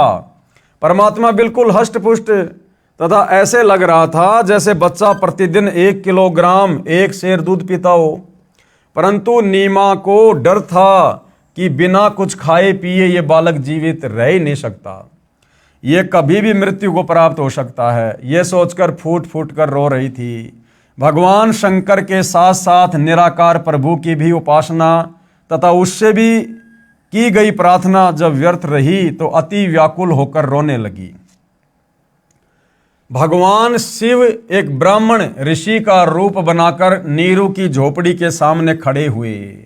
अब भाइयों और बहनों, परमात्मा ने तो महिमा देनी होती है। थे स्वयं कबीर परमात्मा ही अपने दूसरे रूप में, जो एक ऋषि का रूप बनाकर, एक ब्राह्मण का रूप बनाकर, और नीमा के इस प्रकार विलाप को देखकर, उसकी चिंता को देखकर परमात्मा जी आए तथा नीमा से रोने का कारण जानना चाहा। नीमा रोती रही, हिचकियां लेती रही। संत रूप में खड़े भगवान शिव के अति आग्रह करने पर नीमा रोती रोती कहने लगी, हे ब्राह्मण, मेरे दुख से परिचित होकर आप भी दुखी हो जाओगे। फकीर वेशधारी शिव भगवान बोले, हे माई, कहते हैं अपने मन का दुख दूसरे के समक्ष कहने से मन हल्का हो जाता है। अब कई भाई बहनों को शंका होगी, नहीं नहीं जी, वो तो भगवान शिव ही थे। अरे भैया, वो नीमा भगवान शिव को रोते रोते उसको आधी से ज्यादा उम्र बीत गई थी कि भगवान शिव मुझे बच्चा दे दे, मुझे बच्चा दे दे, हे भगवान शंकर तेरे घर में क्या कमी है, क्या कमी है। उस भगवान शिव ने उस समय तो नहीं सुनी उसकी एक भी, और अब कैसे आ जाएगा वो भगवान शंकर। तो स्वयं कबीर परमात्मा ही सारा खेल खेलता है।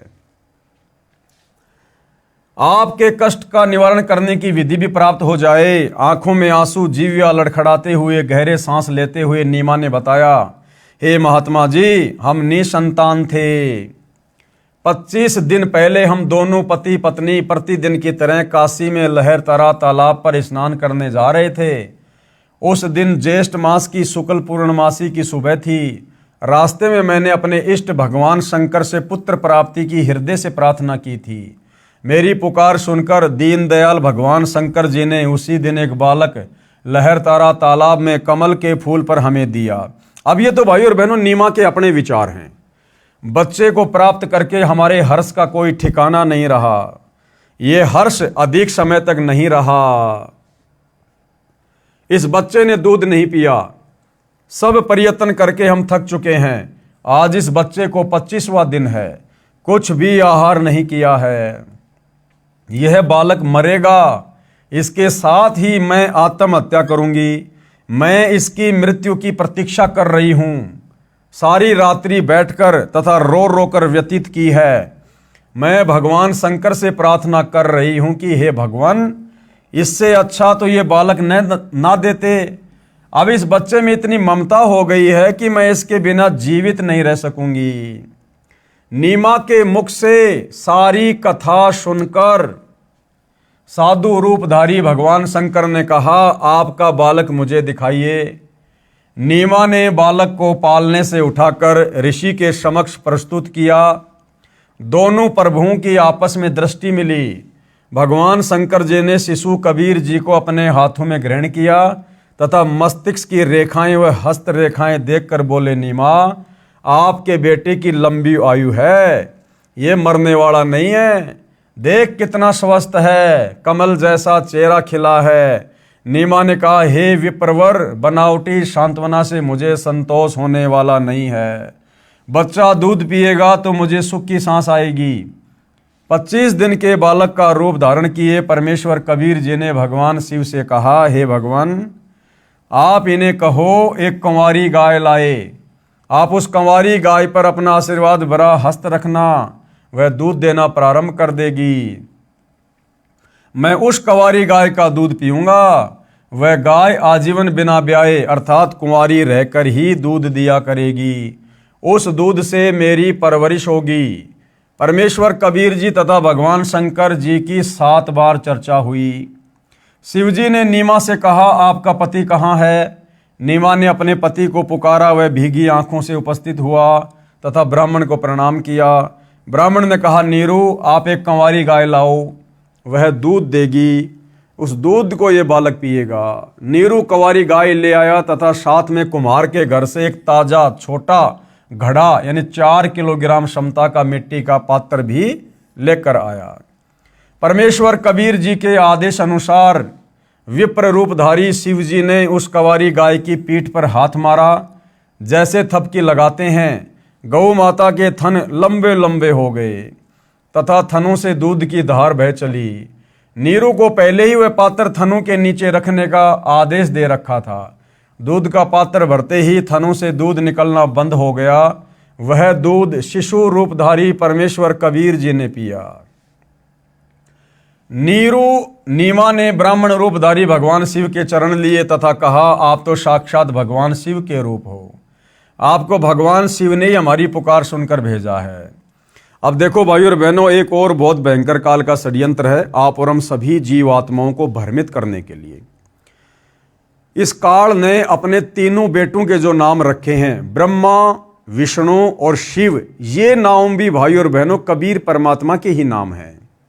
ब्रह्मा यानी सारी सृष्टि को रचने वाला, उत्पन्न करने वाला, असल में वो ब्रह्मा भी सतगुरु रामपाल जी हैं।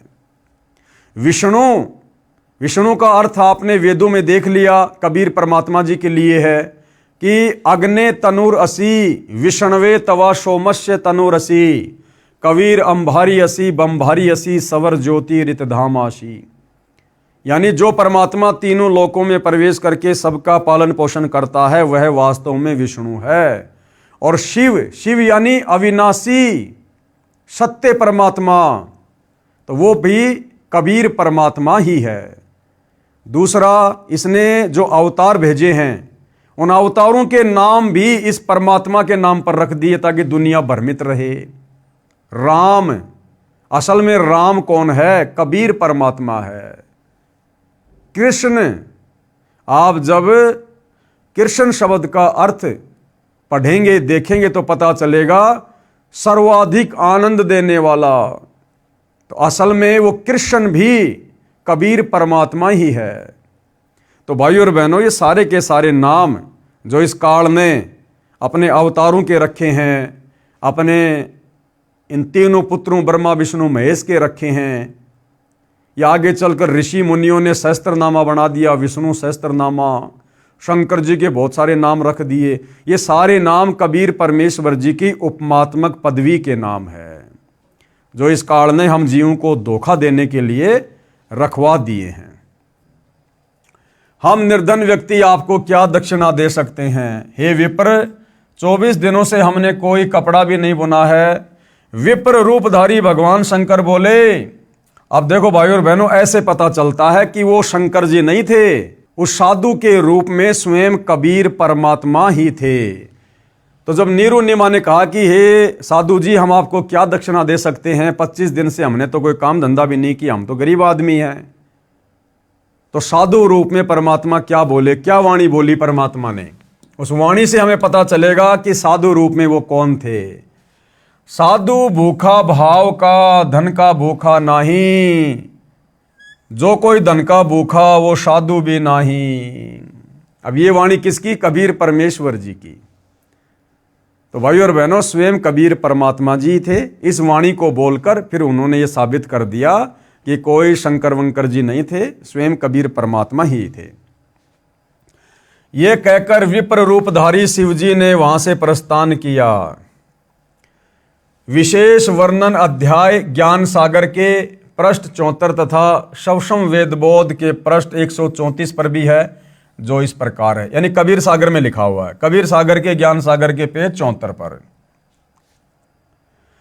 सुत काशी को ले चले लोग देखन तहां आए, यानी नीरू और नीमा बालक रूपधारी कबीर परमेश्वर को अपने घर ले चले तो काशी के लोग देखने के लिए आने लगे। अन्न पानी भक्षय नहीं, जुल्हा शोक जनाए। और 25 दिन तक परमात्मा ने कुछ भी अन्न पानी नहीं खाया। इस बात से दुखी होकर जुल्हा यानी नीरू और नीमा दोनों शोक मनाने लगे, दुखी हो गए। तब जुल्हा मन कीन तिवाना, रामानंद सो कहे उत्पाना। तो नीरू फिर पंडित रामानंद जी के पास गए इसका उपाय जानने के लिए, क्योंकि उस समय पंडित रामानंद जी काशी में सुप्रसिद्ध ब्राह्मण थे। मैं सुत पायो बड़ा गुणवंता, कारण कौन भखे नहीं संता। तो नीरू ने कहा रामानंद जी से कि मैंने बड़े भाग्य से जो है एक पुत्र को मैंने प्राप्त किया है। और क्या कारण है रामानंद जी कि वो बच्चा कुछ भी नहीं खा रहा, ना कुछ पी रहा। रामानंद ध्यान तब धारा, रामानंद जी ने अपनी दिव्य दृष्टि से देखा। जुल्हा से तब वचन उचारा। और नीरू से क्या कहा पंडित रामानंद जी ने? पूर्व जन्म ते ब्राह्मण जाति, कि भैया पहले के जन्म में तू कोई ब्राह्मण जाति में था और हरि सेवा की नी बली बाती, और तूने भगवान की बहुत अच्छी सेवा की थी। कुछ सेवा तुम हरि की चूका, परंतु कहीं न कहीं तुम्हारे से भगवान की सेवा में चूक हो गई। ताते भयो जुल्हा का रूपा, जिस कारण से तेरे को धानक जाति में जन्म मिला है। पति प्रभु कह तोरी मान लीन्या, ताते उद्यान में शुद्धो दीन्या। लेकिन तेरी उस सेवा के बदले परमात्मा ने तुझे ऐसा गुणवान बच्चा दिया है। अब नीरू क्या कहने लगा? हे प्रभु जस कीन्यो तस पायो, आरत हो तव दर्शन आयो। सो कहिए उपाय गुसाई, बालक शुदावंत कछु खाई। हे परमात्मा, वो तो ठीक है, आपने जैसा बताया वैसा मुझे मिल गया। जैसी मेरी सेवा में कोई चूक चाक हो गई, मेरे को उसकी सजा मिल गई, जो भी हो गई। लेकिन अब मुझे कोई उपाय बताओ ताकि बच्चे की भूख शांत हो, बच्चा कुछ खाना पीना शुरू करे। तो रामानंद जी ने क्या कहा? रामानंद अस युक्ति विचारा, तब सुत कोई ज्ञानी अवतारा। कि भैया तेरा बेटा कोई ज्ञानी अवतार है। और बचिया जाही बैल नहीं लागा, सो लाई ठाट करो ते आगे। और तुम ऐसी बचिया लाओ जिसको कभी बैल ने छुआ भी ना हो। साखी दूध चले ते थनते, दूध ही धरो छिपाई। शुदावंत तब होवे, तभी दियो पिलाई। कि उस बचिया का दूध निकालो, दूध को छुपा के रखो, और जब बच्चा रोवे या जैसे कोई भी दूध पीने के लिए कहे, उसी समय उसको दूध पिलाओ। जुल्हा एक बछिया ले आवा। अब नीरू एक बछिया ले आया। चलो दूत कोई मर्म न पावा। चलो दूध जुल्हा हरसाना, राखो छिपाई कहूं नहीं जाना। और जब बछिया ने दूध दिया तो नीरू की खुशी का कोई ठिकाना नहीं रहा और दूध को छुपा के रख दिया। पीवत दूध बाल कबीरा, खेलत संतों संग जो मत धीरा। और परमात्मा ने फिर उस दूध को सहर्ष स्वीकार किया, पिया। ज्ञान सागर पेज 73 पर चौपाई। भगवान शंकर तथा कबीर बालक की चर्चा। नोट, यह प्रकरण अधूरा लिखा है, फिर भी समझने के लिए मेरे ऊपर कृपया है, यानी गुरुदेव भगवान कह रहे हैं अपने आप को छुपाते हुए। परमेश्वर कबीर जी की पहले ये वाणी पढ़े जो ज्ञान सागर के पेज 73 पर लिखी है, फिर अंत में सार ज्ञान ये दास रामपाल दास बताएगा। घर नहीं रहो पुरुष और नारी, मैं शिवसों अस वचन उचारी। आन के बार बदत हो योग, आपन नार करत हो भोग। नोट, जो वाणी कोष्टक में लिखी है वे वाणी ज्ञान सागर में नहीं लिखी हैं, जो पुरातन कबीर ग्रंथ से ली गई हैं। ऐसा भ्रम जाल फैलाया, परम पुरुष का नाम मिटाया। काशी मरे तो जन्म न होई, स्वर्ग में बांस तास का सोई। मगर मरे तो गद्दा जन्म पावा, काशी मरे तो मोक्ष करावा। और पुन तुम सब जग ठग राख्या, काशी मरे हो अमर तुम भाख्या। जब शंकर होय तब काला, ब्रह्मांड किस हो बेहाला। तुम मरो और जन्म उठाओ, और इनको कैसे अमर कराओ। सुनो शंकर एक बात हमारी, एक मंगाओ धेनु कंवारी। 7 कोरा घट मंगवाओ, बछिया के पीठ हाथ फिराओ। दूध चलेगा थनते भाई, रुक जाएगा बर्तन भर जाई। सुनो बात देवी के पूता, हम आए जग जगावन सूता। पूर्ण पुरुष का ज्ञान बताऊं, दिव्य मंत्र दे अमर लोक पहुंचाऊं। तब तक नीरू जुल्हा आया, रामानंद ने जो समझाया। रामानंद की बात लागी खारी, दूध देवेगी गाय कंवारी। जब शंकर पंडित रूप में बोले, कंवारी धनु लाओ तो ले। 7 कोरा घड़ा भी लाना, तास में धेनु दूध भराना। तब जुल्हा बछिया अरु बर्तन लाया, शंकर गाय पीठ हाथ लगाया। दूध दिया बछिया कंवारी, पिया कबीर बालक लीलाधारी। नीरू नीमा बहुते अरसाई, पंडित शिव की स्तुति गाई। कहे शंकर ये बालक नाही, इनकी महिमा कही न जाई। मस्तक रेख देख मैं बोलूं, इनकी समतुल काहे को तोलूं। ऐसा नक्षत्र देखा नाही, घूम लिया मैं सब ठाही। इतना कहाँ तब शंकर देवा, कबीर कहे बस कर भेवा। मेरा मरम न जानने कोई, चाहे ज्योति निरंजन होई। हम हैं अमर पुरुष अवतारा, भव से जीव उतारूं पारा। इतना सुन चले शंकर देवा, शिव चरण धर की नीरू नीमा सेवा।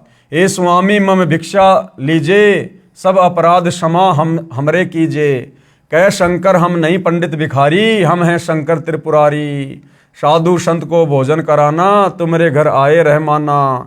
ज्ञान सुन शंकर लजा आई, अद्भुत ज्ञान सुन सिर चकराई। ऐसा निर्मल ज्ञान अनोखा, सचमुच हमार है नहीं मोखा। कबीर सागर अध्याय सवसम वेदबोध पेज नंबर 132 से 134 तक परमेश्वर कबीर जी की प्रकट होने वाली वाणी है, परंतु इसमें भी कुछ गड़बड़ कर रखी है। इन नकली कबीर पंथियों ने काल प्रेरणा से कबीर सागर में भी बहुत ज्यादा गड़बड़ कर रखी है। कहा कि जुलाहा नीरू अपनी पत्नी का गोना, यानी विवाह के बाद प्रथम बार अपनी पत्नी को उसके घर से लाने को गोना अर्थात मुकलावा कहते हैं। यह गलत है। जिस समय परमात्मा कबीर जी नीरू को मिले उस समय उनकी आयु लगभग 50 वर्ष की थी। अब विचार करो, गोने से आते समय कोई बालक मिल जाए तो कोई अपने घर नहीं रखता। वह पहले गांव तथा सरकार को बताता है, फिर उसको किसी निसंतान को दिया जाता है यदि कोई लेना चाहे तो, नहीं तो राजा उसको बाल गृह में रखता है या अनाथालय में छोड़ते हैं। नीमा ने तो बच्चे को छोड़ना ही नहीं चाहा था, फिर भी जो सच्चाई है वह वही है। हमने परमात्मा पाना है, उसको कैसे पाया जा सकता है, वह विधि सत्य है तो मोक्ष संभव है। ज्ञान इसलिए आवश्यक है कि विश्वास बने कि परमात्मा कौन है, कहाँ प्रमाण है, वह चेष्टा की जा रही है। अब केवल बालक कबीर जी ने कंवारी गाय का दूध पिया था, वे वाणी लिखता हूं सवसम वेदबोध पेज नंबर 134 से। पंडित निज निज भोन सिधारा, बिन भोजन बीते बहुबारा। बालक रूप तासु ग्रह रहेता, खान पान नाही कुछ गहता। जुलाहा तब मन में दुख पाई, भोजन करो कबीर गोसाई। जुलाहा जुलाही दुखित निहारी, तब हम तिनते बचन उचारी। कोरी एक बछिया ले आओ, कोरा भांडा एक मंगाओ, तत्क्षण जुलाहा चली जाई, गऊ की बछिया कोरी लाई। अब देखो भाई और बहनों, यहां सच्चाई लिख दी परमात्मा ने कि कोई शंकर भगवान आया था या परमात्मा ने ही सारी लीला की थी। देखो, जुलाहा जुलाही यानी नीरू और नीमा, दुखित निहारी यानी बहुत जब दुखी हो गए, तब हम तिनते वचन उचारी। तब कबीर परमात्मा कहते मैंने ही वचन उच्चारण किए थे, वो भले साधु रूप में था, कि कंवारी एक बछिया ले आओ और कोरा भांडा, भांडा यानी मटका एक मंगाओ, तत्क्षण जुलाहा चली जाई, तुरंत नीरू चला गया और गऊ की बछिया कंवारी लाई। कोरा भांडा यानी बिल्कुल नया मटका एक ले आई, भांडा बछिया दोनों आई। दोनों कबीर के सन्मुख आना, बछिया दिशा दृष्टि निजताना, बछिया हेठ सो भांडा धरेऊ, ताके थनही दूध ते भरेऊ, दूध हमारे आगे दरही, यही विधि खान पान नित करही। अब इन वाणियों में भाई और बहनों कहीं भी शंकर जी का नाम नहीं है कि शंकर जी आए थे, साधु रूप बनाकर आए थे। परमात्मा ने सारा खेल खेला था। अब भाई और बहनों, कबीर परमेश्वर जी के विषय में वेदों में कहां लिखा है कि जब वो कबीर परमात्मा शिशु रूप में धरती पर प्रकट होता है तो उनके परवरिश की लीला कंवारी गायों के दूध से होती है। और इस प्रकार की लीला जिस महापुरुष के जीवन काल में हुई है, कंवारी गायों के दूध से पालन पोषण की, वही असल में वेदों के अनुसार कबीर परमात्मा है। तो वेद भी इसी बात की गवाही दे रहे हैं। कौन सा वेद? ऋग्वेद मंडल 9 सूक्त 1 और मंत्र 9 इसी बात की गवाही दे रहा है। अभी इम अधन्य उत श्रृणंती धेनव शिशुम सोम इंद्रियाय पातवे। अभी इमम यानी अधन्य उत श्रृणंती धेनव शिशुम सोमम इंद्राय पातवे। और क्या कह रहे हैं परमात्मा?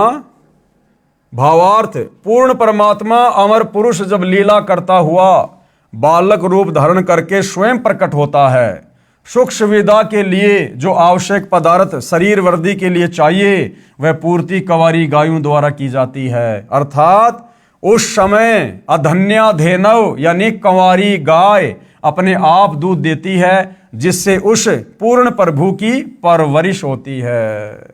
तो वेद भी इस बात की गवाही दे रहे हैं कि कंवारी गायों के दूध से परवरिश केवल उसी परमपिता परमेश्वर की होती है जो कबीर परमात्मा सतलोक से चलकर शिशु रूप में प्रकट होकर पृथ्वी पर लीला करते हैं।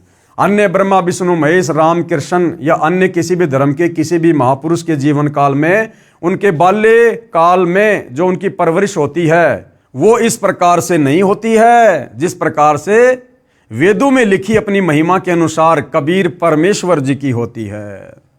तो इति सिद्धम कि काशी वाला जुलाहा कबीर, काशी वाला धाणक कबीर ही पूर्ण ब्रह्म परमात्मा है और एकमात्र उसी को इष्ट मानकर पूजा करने से हमारी आत्मा का कल्याण संभव है।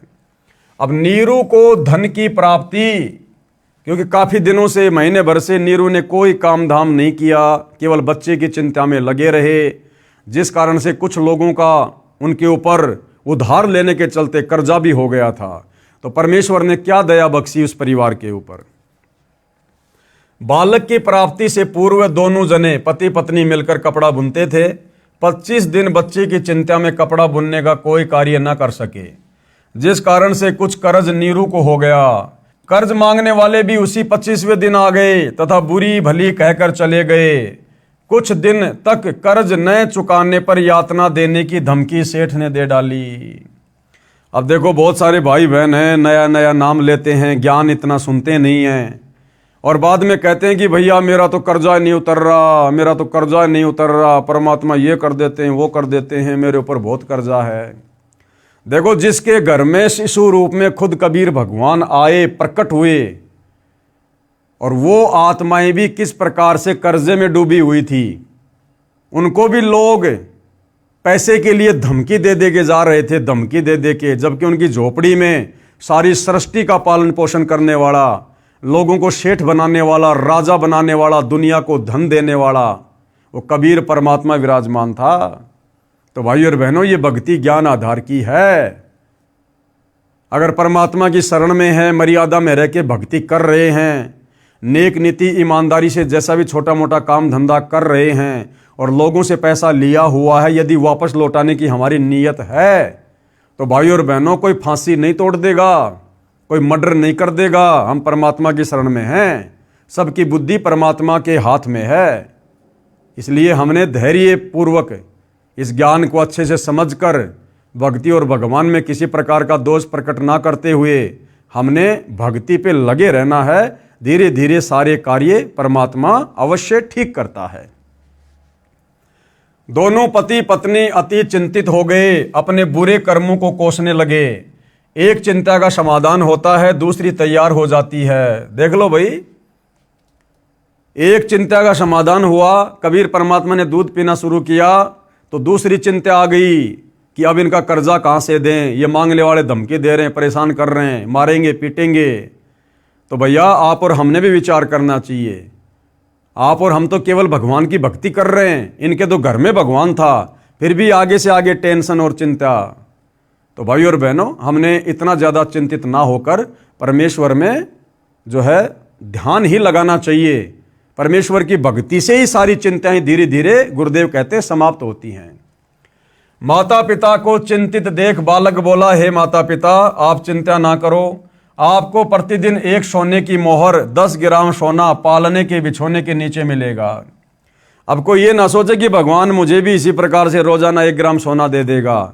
ये भगवान तो पूरी धरती को सोना बना दे, लेकिन वर्तमान में कलयुग की बिचली पीढ़ी में, इस वैज्ञानिक युग में परमात्मा इस प्रकार से कोई विशेष चमत्कार नहीं करेंगे। हालांकि वो कर सकते हैं, उनकी मौज है, लेकिन ज्ञान आधार से देखा जाए तो परमात्मा हमारी भक्ति को सफल करवाने के लिए हमसे नेक नीति ईमानदारी से छोटा मोटा काम धंधा अवश्य करवाएंगे, ताकि उस मेहनत से कमाए हुआ पैसे हम 2 पैसे परमात्मा को 10वें अंश के रूप में, दान धर्म के रूप में देंगे तो हमारा धर्म में सहयोग होगा और हमारी सेवा भी बनेगी।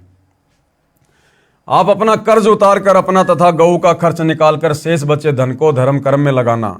उस दिन के पश्चात 10 ग्राम सोना प्रतिदिन नीरू के घर परमेश्वर कबीर जी की कृपा से मिलने लगा। ये क्रिया 1 वर्ष तक चलती रही। परमेश्वर कबीर जी ने मोहर सोने का सिक्का मिलने वाली लीला को गुप्त रखने को कहा था। अब देखो भाई और बहनों, परमात्मा के आदेश की अवहेलना कितनी खतरनाक होती है। शिशु रूप में कबीर परमात्मा ने नीरू नीमा को साफ साफ कह दिया था कि तुम्हें रोजाना 1 सिक्का सोने का मिलता है, इस बात को तुमने गुप्त रखना है, यह मेरा आदेश है, किसी को नहीं बताना आपने।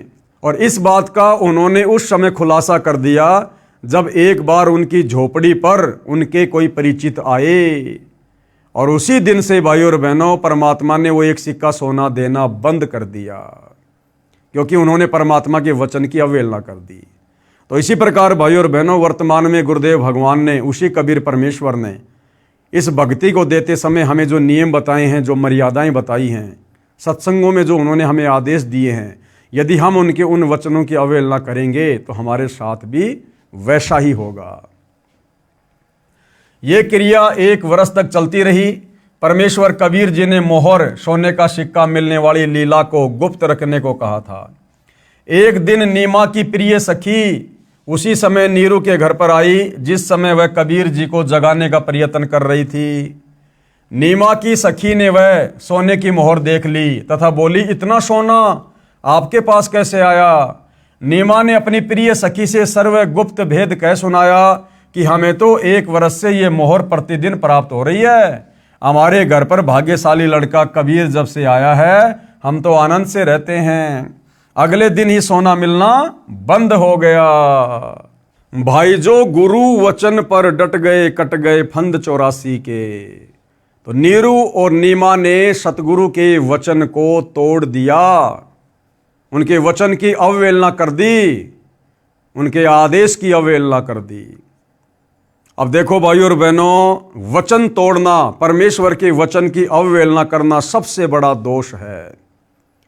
बार बार गुरुदेव भगवान भी सत्संगों में कहते हैं कि बच्चों, भक्ति चाहे किसी कारण कम हो जाए, परंतु मर्यादा यानी वचन जो गुरुदेव ने हमें बता दिए हैं वो नहीं तोड़ने। आप और हम भाई बहन सतलोक से इस काल के गंदे लोक में क्यों आए? सिर्फ इसी कारण से क्योंकि हमने सतलोक में परमात्मा के वचन की अवहेलना की थी। हमने उनकी मर्यादाओं को तोड़ दिया था, उनके आदेश की पालना नहीं की, हल्के में ले लिया, जिस प्रकार नीमा ने हल्के में ले लिया। सतलोक में जब यह काल तप कर रहा था, आप और हम सभी आत्माएं इसके ऊपर आसक्त हो गई, इसको देखने के लिए जाया करते थे। उसी समय कबीर परमात्मा आकाशवाणी किया करते थे कि बच्चों, इस नादान की नादानी को मत देखो, ये अपने कर्म फोड़ रहा है। तुम्हारे को मैंने किस बात की कमी छोड़ रखी है? तुम्हारे पास में किस चीज की कमी है? बार बार समझाया परमात्मा ने हमें, कई बार आकाशवाणी की, लेकिन हमने परमेश्वर के वचन पर ध्यान नहीं दिया। हमने परमेश्वर की आकाशवाणी को, अपने पिता की आवाज को हल्के में ले लिया और उनके वचन की अवहेलना हो गई। उसी बात से नाराज होकर वहां के विधान अनुसार कबीर परमेश्वर ने हम सबको इस काल के साथ यहां भेज दिया। और एक वचन की अवहेलना के चलते भाइयों और बहनों, कितने युग बीत गए हैं, कितनी बार उत्पत्ति और प्रलय हो चुकी है। काल के किस ब्रह्मांडों की, अक्सर पुरुष के सात्संग ब्रह्मांडों की गिनती नहीं है। तब से हम यही गधे कुत्ते सुअर बनकर कष्ट पे कष्ट उठा रहे हैं। क्यों? सतलोक में परमात्मा के वचन की अवहेलना करने के चलते। अब आज वही कबीर परमात्मा फिर से आप और हमें इस काल के कष्टों से छुड़वाकर सतलोक ले जाने के लिए आए हैं। संत रामपाल जी के नाम से उन्होंने हमें भक्ति दी और परमेश्वर ने फिर हमें कुछ वचनों में बांध दिया। वचनों में बांधने का मतलब है मर्यादाओं में बांधना। परमेश्वर ने हमें कुछ वचन दे दिए कि बेटा, तुमने शराब नहीं पीनी, मांस नहीं खाना, जुआ नहीं खेलना, ये मैच वगैरह नहीं देखना, बालों में डाई नहीं लगाना, किसी देवी धाम पर नहीं जाना, किसी तीर्थ धाम पर नहीं जाना, आन उपासना नहीं करनी, मोबाइल में वीडियो गेम नहीं देखना, ये फिल्में और फालतू के सीरियल नाटक नहीं देखना, बेटा राजनीति नहीं करनी, राजनेताओं के समर्थन में धक्के नहीं खाना, कहीं लोगों से फालतू का भाईचारा नहीं निभाना। जगतकार भगत का 36 का आंकड़ा होता है। ये तमाम प्रकार की नियम और मर्यादाएं देकर गुरु ने हमें अपने वचन में बांध दिया। अब भाइयों और बहनों, यदि हम उस परमेश्वर के वचन को तोड़ेंगे और यदि हम उस परमेश्वर के वचन को तोड़कर कभी राजस्थान के गैंगस्टर आनंदपाल सिंह की, जो कि गुंडा था, हम उसकी सीबीआई जांच का समर्थन करेंगे तो परमेश्वर का वचन टूटेगा। क्योंकि संतों का और गुंडों का कोई मेल नहीं होता। संत कभी भी गुंडों का समर्थन नहीं करते। संत कभी भी गुंडों की सीबीआई जांच के लिए अपनी नेक नीति और मेहनत की कमाई का पैसा नहीं देते। जैसा कि राजस्थान के अजमेर में आनंदपाल सिंह की उस गैंगस्टर की सीबीआई जांच के समर्थन में राजपूत करणी सेना को राजस्थान की संगत के द्वारा राजस्थान के सोजत आश्रम वालों ने 5 लाख रुपए दिए। ये परमेश्वर के वचन की धज्जियां उड़ाई गई।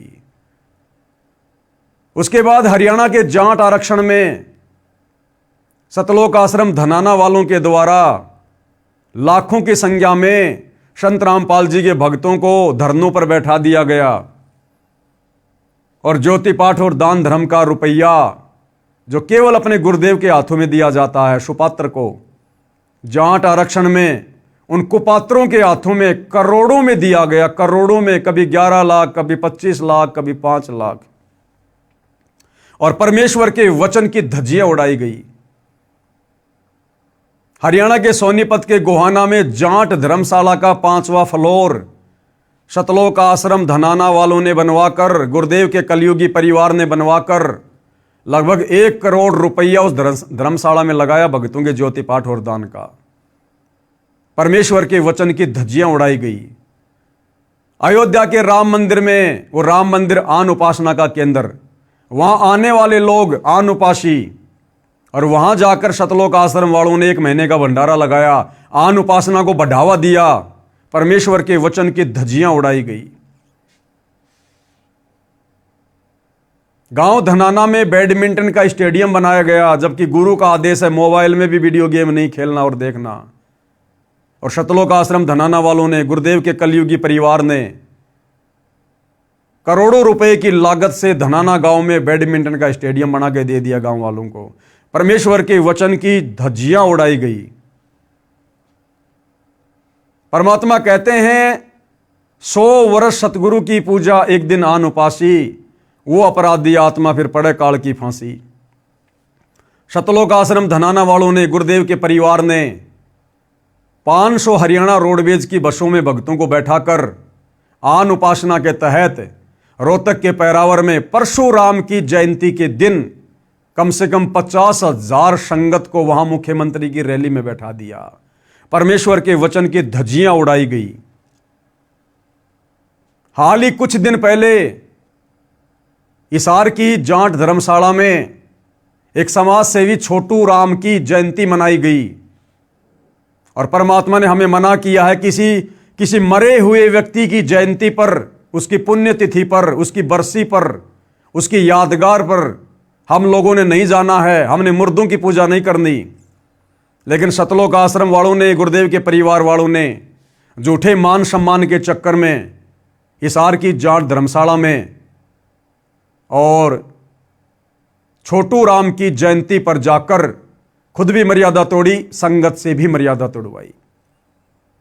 तो भाइयों और बहनों, जिस एक वचन की अवहेलना करने के चलते परमात्मा ने धक्के मारकर हमारे को सतलोक से निकाला, और हम युगों युगों से गधे कुत्ते सुअर बनकर कष्ट उठा रहे हैं, उसके बाद भी उस दयालु परमात्मा ने एक मौका दिया कि हो सकता है वो संभल गए होंगे, अपनी गलतियों को अब वो मान लेंगे, सुधार लेंगे, आगे से गलती नहीं करेंगे।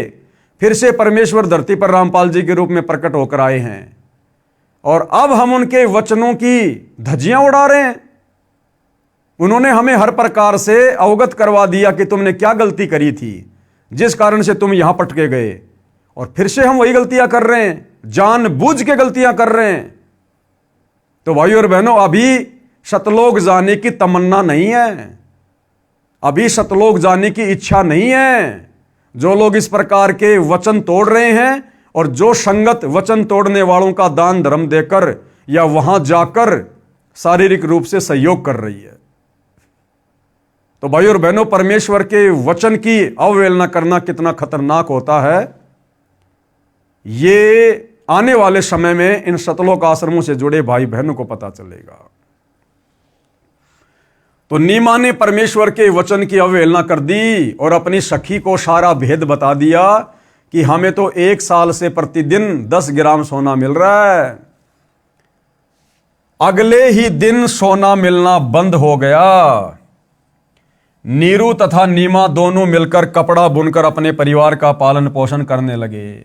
बड़ा होकर बालक कबीर भी पिता के काम में हाथ बटाने लगा। थोड़े समय में अधिक बुनाई करने लगा।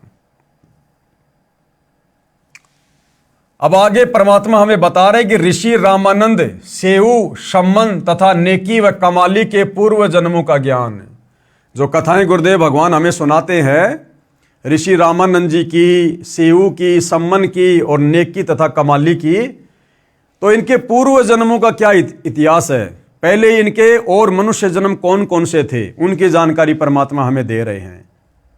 इससे हमें यह भी पता चलेगा कि परमात्मा अपनी अच्छी आत्माओं के पीछे युगों युगों से लगे हुए हैं।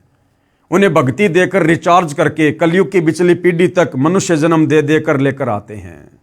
तो इन महापुरुषों के पूर्व जन्म क्या थे और किस प्रकार से परमेश्वर ने इनको अपनी शरण में लिया। ऋषि रामानंद जी का जीव, कौन रामानंद जी? पंडित रामानंद जी, जिन्होंने 650 साल पहले कबीर परमात्मा जी के मुंह बोले गुरु बनने की भूमिका की थी।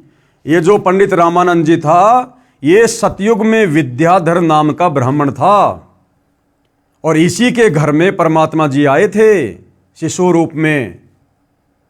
और जो सतयुग में पंडित रामानंद जी वाली आत्मा विद्याधर नाम का ब्राह्मण था, और उसकी जो पत्नी थी वो कौन थी? कमाली वाली आत्मा, जो शेख तकी की लड़की थी, जिसको परमात्मा ने कब्र से निकालकर जीवित किया था, कमाली नाम रखा था, अपने पास अपनी बेटी की तरह रखा था। वही कमाली वाली आत्मा सतयुग में पंडित रामानंद जी वाली आत्मा, जो कि विद्याधर नाम का ब्राह्मण था, उसकी पत्नी थी। और फिर वही पंडित रामानंद और कमाली वाली आत्मा त्रेता युग में भी पंडित वेदविग और सूर्या नाम से दोनों पति पत्नी थे। पंडित रामानंद जी का जीव सतयुग में विद्याधर ब्राह्मण था, जिसे परमेश्वर सत सुकृत नाम से मिले थे। त्रेता युग में वह वेदविग नामक ऋषि था, जिसको परमेश्वर मुनिंद्र नाम से शिशु रूप में प्राप्त हुए थे। तथा कमाली वाली आत्मा सतयुग में विद्याधर की पत्नी दीपिका थी, और त्रेता युग में सूर्या नाम की वेदविग ऋषि की पत्नी थी। उस समय इन्होंने परमेश्वर को पुत्रवत पाला तथा प्यार किया था। इन्होंने कबीर परमेश्वर जी को पुत्रवत पाला और प्यार किया था।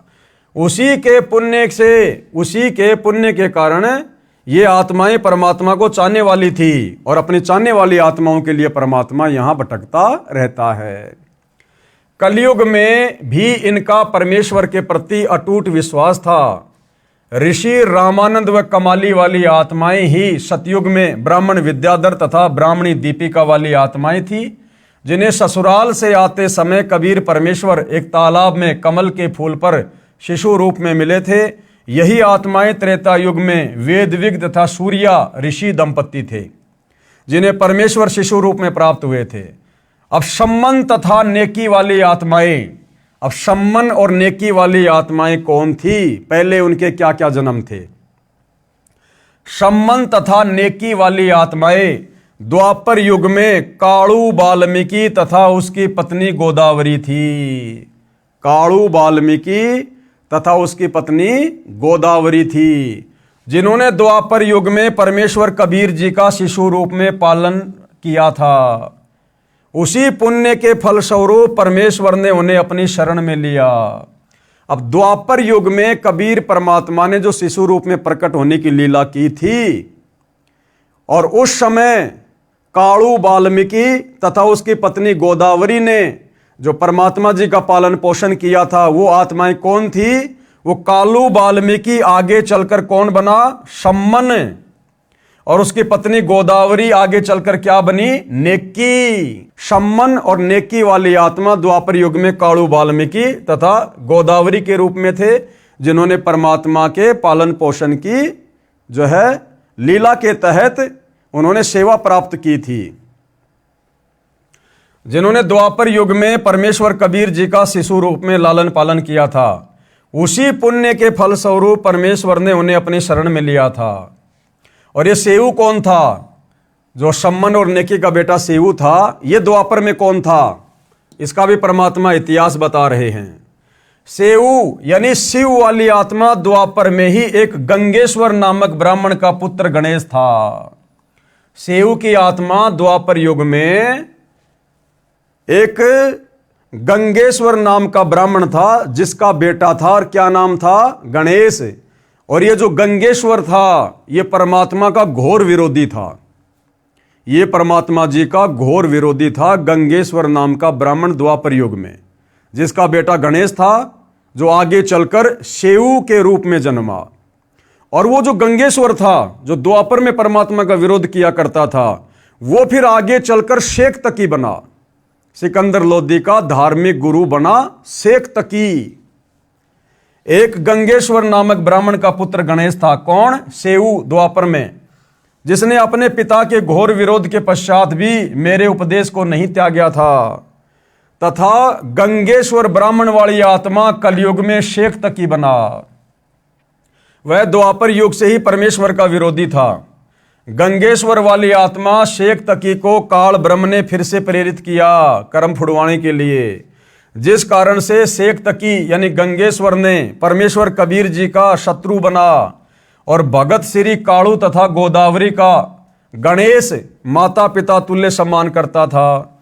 और द्वापर युग में कबीर परमात्मा का जिस काणु नाम के वाल्मीकि और उसकी पत्नी गोदावरी ने जो परमेश्वर की सेवा की थी, उनका पालन पोषण किया था, वो जो गणेश था, जो गंगेश्वर का लड़का, वो उन दोनों को बहुत प्यारा था। और उसी मोह ममता के चलते वो काणु तो बना कलयुग में सम्मन, गोदावरी बनी नेकी, और वो गणेश बना उनका बेटा शेऊ। भगत श्री काणु तथा गोदावरी का गणेश माता पिता तुल्य सम्मान करता था। रो रो कर कहता था, काश आज मेरा जन्म आप वाल्मीकि के घर होता। मेरे पालक माता पिता काणु तथा गोदावरी भी गणेश से पुत्रव्रत प्यार करते थे, और उसी मोह ममता के चलते भाइयों और बहनों उनका अगला जन्म इकट्ठा हो गया। यानी गीता अध्याय 8 श्लोक 6, हे अर्जुन, अंत समय में ये प्राणी जिस भी भाव से भावित होता है, यानी जिस भी वस्तु में इसकी मोह ममता होती है, उसका अगला जन्म वही होता है। तो द्वापर युग में भाइयों और बहनों उन तीनों का आपस में विशेष प्रेम था, जिस कारण से परमात्मा ने कलयुग में तीनों को इकट्ठा जन्म दे दिया, सम्मन, नेकी और शेऊ के रूप में। उनका मोह भी उस बालक में अत्यधिक हो गया था। इसी कारण से वे फिर से उसी गणेश वाली आत्मा अर्थात शेऊ के माता पिता नेकी तथा सम्मन बने। सम्मन की आत्मा ही नौशेरवा शहर में नौशेर खा राजा बना, फिर बलक बुखारे का बादशाह अब्राहिम अदम सुल्तान हुआ, जो कथाएं हमें गुरुदेव भगवान ने बार बार सुनाई है। तब उसको पुनः भक्ति पर लगाया। मोक्ष नहीं हुआ अब्राहिम का, केवल भक्ति पर लगाया।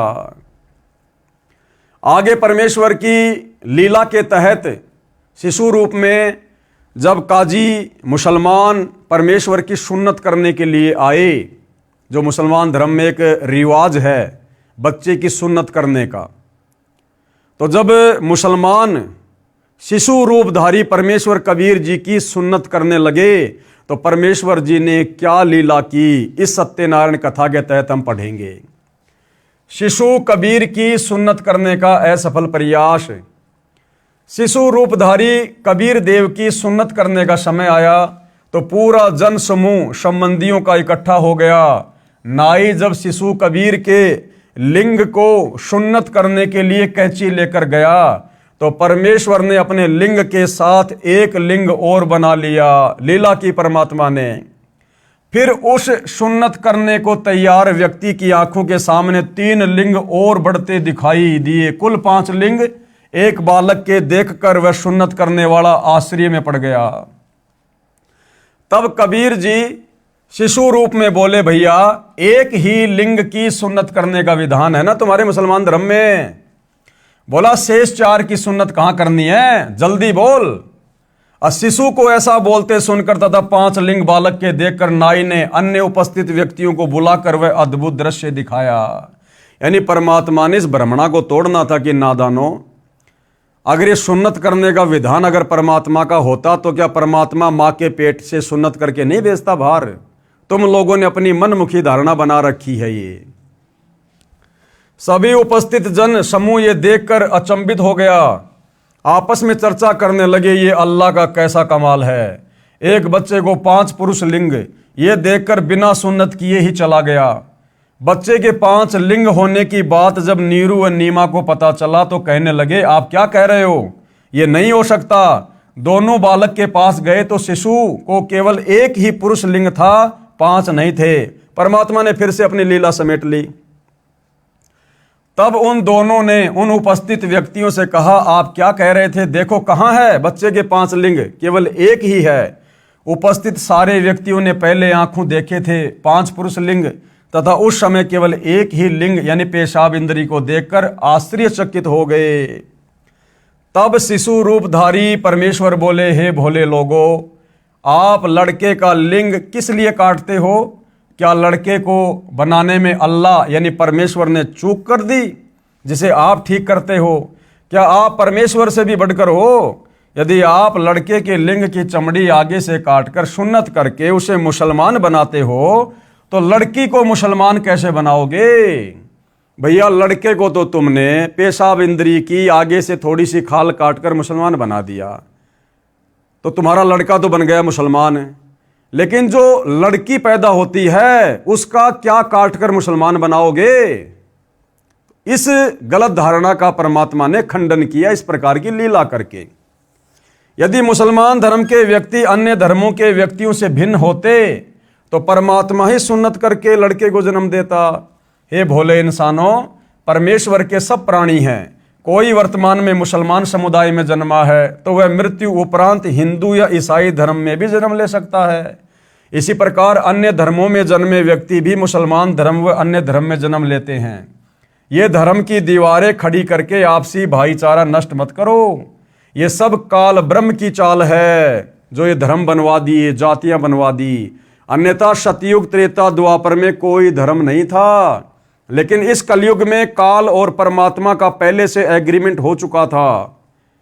काल ने कहा था कि परमात्मा आप 3 युगों में जीव सतलोक थोड़े लेकर जाना, और जब कलयुग आ जाए उस समय जितने मर्जी जीव ले जाना। तो इस समय के विषय में पहले से ही काल और परमात्मा के बीच में एग्रीमेंट हो चुका था। तो काल ने इस समय आप और हमारे को जातियों के नाम पर, धर्मों के नाम पर, समुदायों के नाम पर, रंग भेद के नाम पर देश और दुनिया में तरह तरह की दीवारें खड़ी करवा दी, सबकी भाषाएं अलग अलग करवा दी। तो इस प्रकार से काल ने अपना जाल फैला दिया ताकि ये आत्माएं आसानी से उस परमात्मा के संत के संपर्क में ना आ जाएं। तो ये जो धर्म की दीवारें हैं ये परमात्मा ने नहीं, इस काल ब्रह्म ने, ब्रह्मा विष्णु महेश के पिता ने खड़ी कर रखी है। ये सब काल ब्रह्म की चाल है। कलयुग से पहले अन्य धर्म नहीं थे, केवल एक मानव धर्म, मानवता ही था। अब कलयुग में काल ब्रह्म ने भिन्न भिन्न धर्मों में बांटकर मानव की शांति समाप्त कर दी है। सुन्नत के समय उपस्थित व्यक्ति बालक मुख से सत उपदेश सुनकर सर्वदंग रह गए। माता नीमा ने बालक के मुख पर कपड़ा ढक दिया तथा बोली, घना मत बोल, काजी सुन लेंगे तो तुझे मार डालेंगे, वो बेरहम है बेटा। परमेश्वर कबीर जी माता के हृदय के कष्ट से परिचित होकर सोने का बहाना करके खर्राटे भरने लगे। तब नीमा ने सुख की सांस ली तथा अपने सभी संबंधियों से प्रार्थना की कि आप किसी को मत बताना कि कबीर ने कुछ बोला है, कहीं मुझे बेटे से हाथ धोने पड़े। 6 महीने की आयु में परमेश्वर पैरों चलने लगे, और मात्र 6 महीने की उम्र में कबीर परमेश्वर जी अपने पैरों पर चलने लगे, पैरों पर। जबकि आम व्यावहारिक जीवन में जब बच्चा 1.5 से 2 साल का हो जाता है तब कहीं जाकर अपने पैरों पर चलता है। तो भाइयों और बहनों, ये सत्यनारायण कथा है। कबीर परमेश्वर जी के लीला में जीवन के विषय में हम पढ़ रहे हैं, और इस प्रकार की जो सत्यनारायण कथा है जिससे हम युगों युगों से दूर थे, क्योंकि किसी को सत्यनारायण का पता ही नहीं था। हम तो नकली देवी देवताओं को सत्यनारायण मानकर उनकी कथाएं सुना करते थे, जिससे किसी प्रकार का कोई लाभ हमें नहीं होना था। तो ये कबीर परमेश्वर की सत्य कथा है, सत्यनारायण भगवान की कथा है। इस कथा को सुनने मात्र से भी हम पुण्य के भागी बनते हैं, हमारे पाप कर्मों का नाश होता है। तो भाइयों और बहनों, आज परमेश्वर जी की इस कथा में केवल इतना ही। अगले वीडियो में फिर से गुरुदेव भगवान के आशीर्वाद से उनकी सत्यनारायण कथा का आनंद लेने के लिए, पुण्य प्राप्ति के लिए फिर से सेवा में हाजिर होंगे। तब तक गुरुदेव भगवान हम सबको आज्ञा दे, आशीर्वाद दे, इजाज़त दे। बंदी छोड़ सतगुरु रामपाल जी भगवान की जय हो।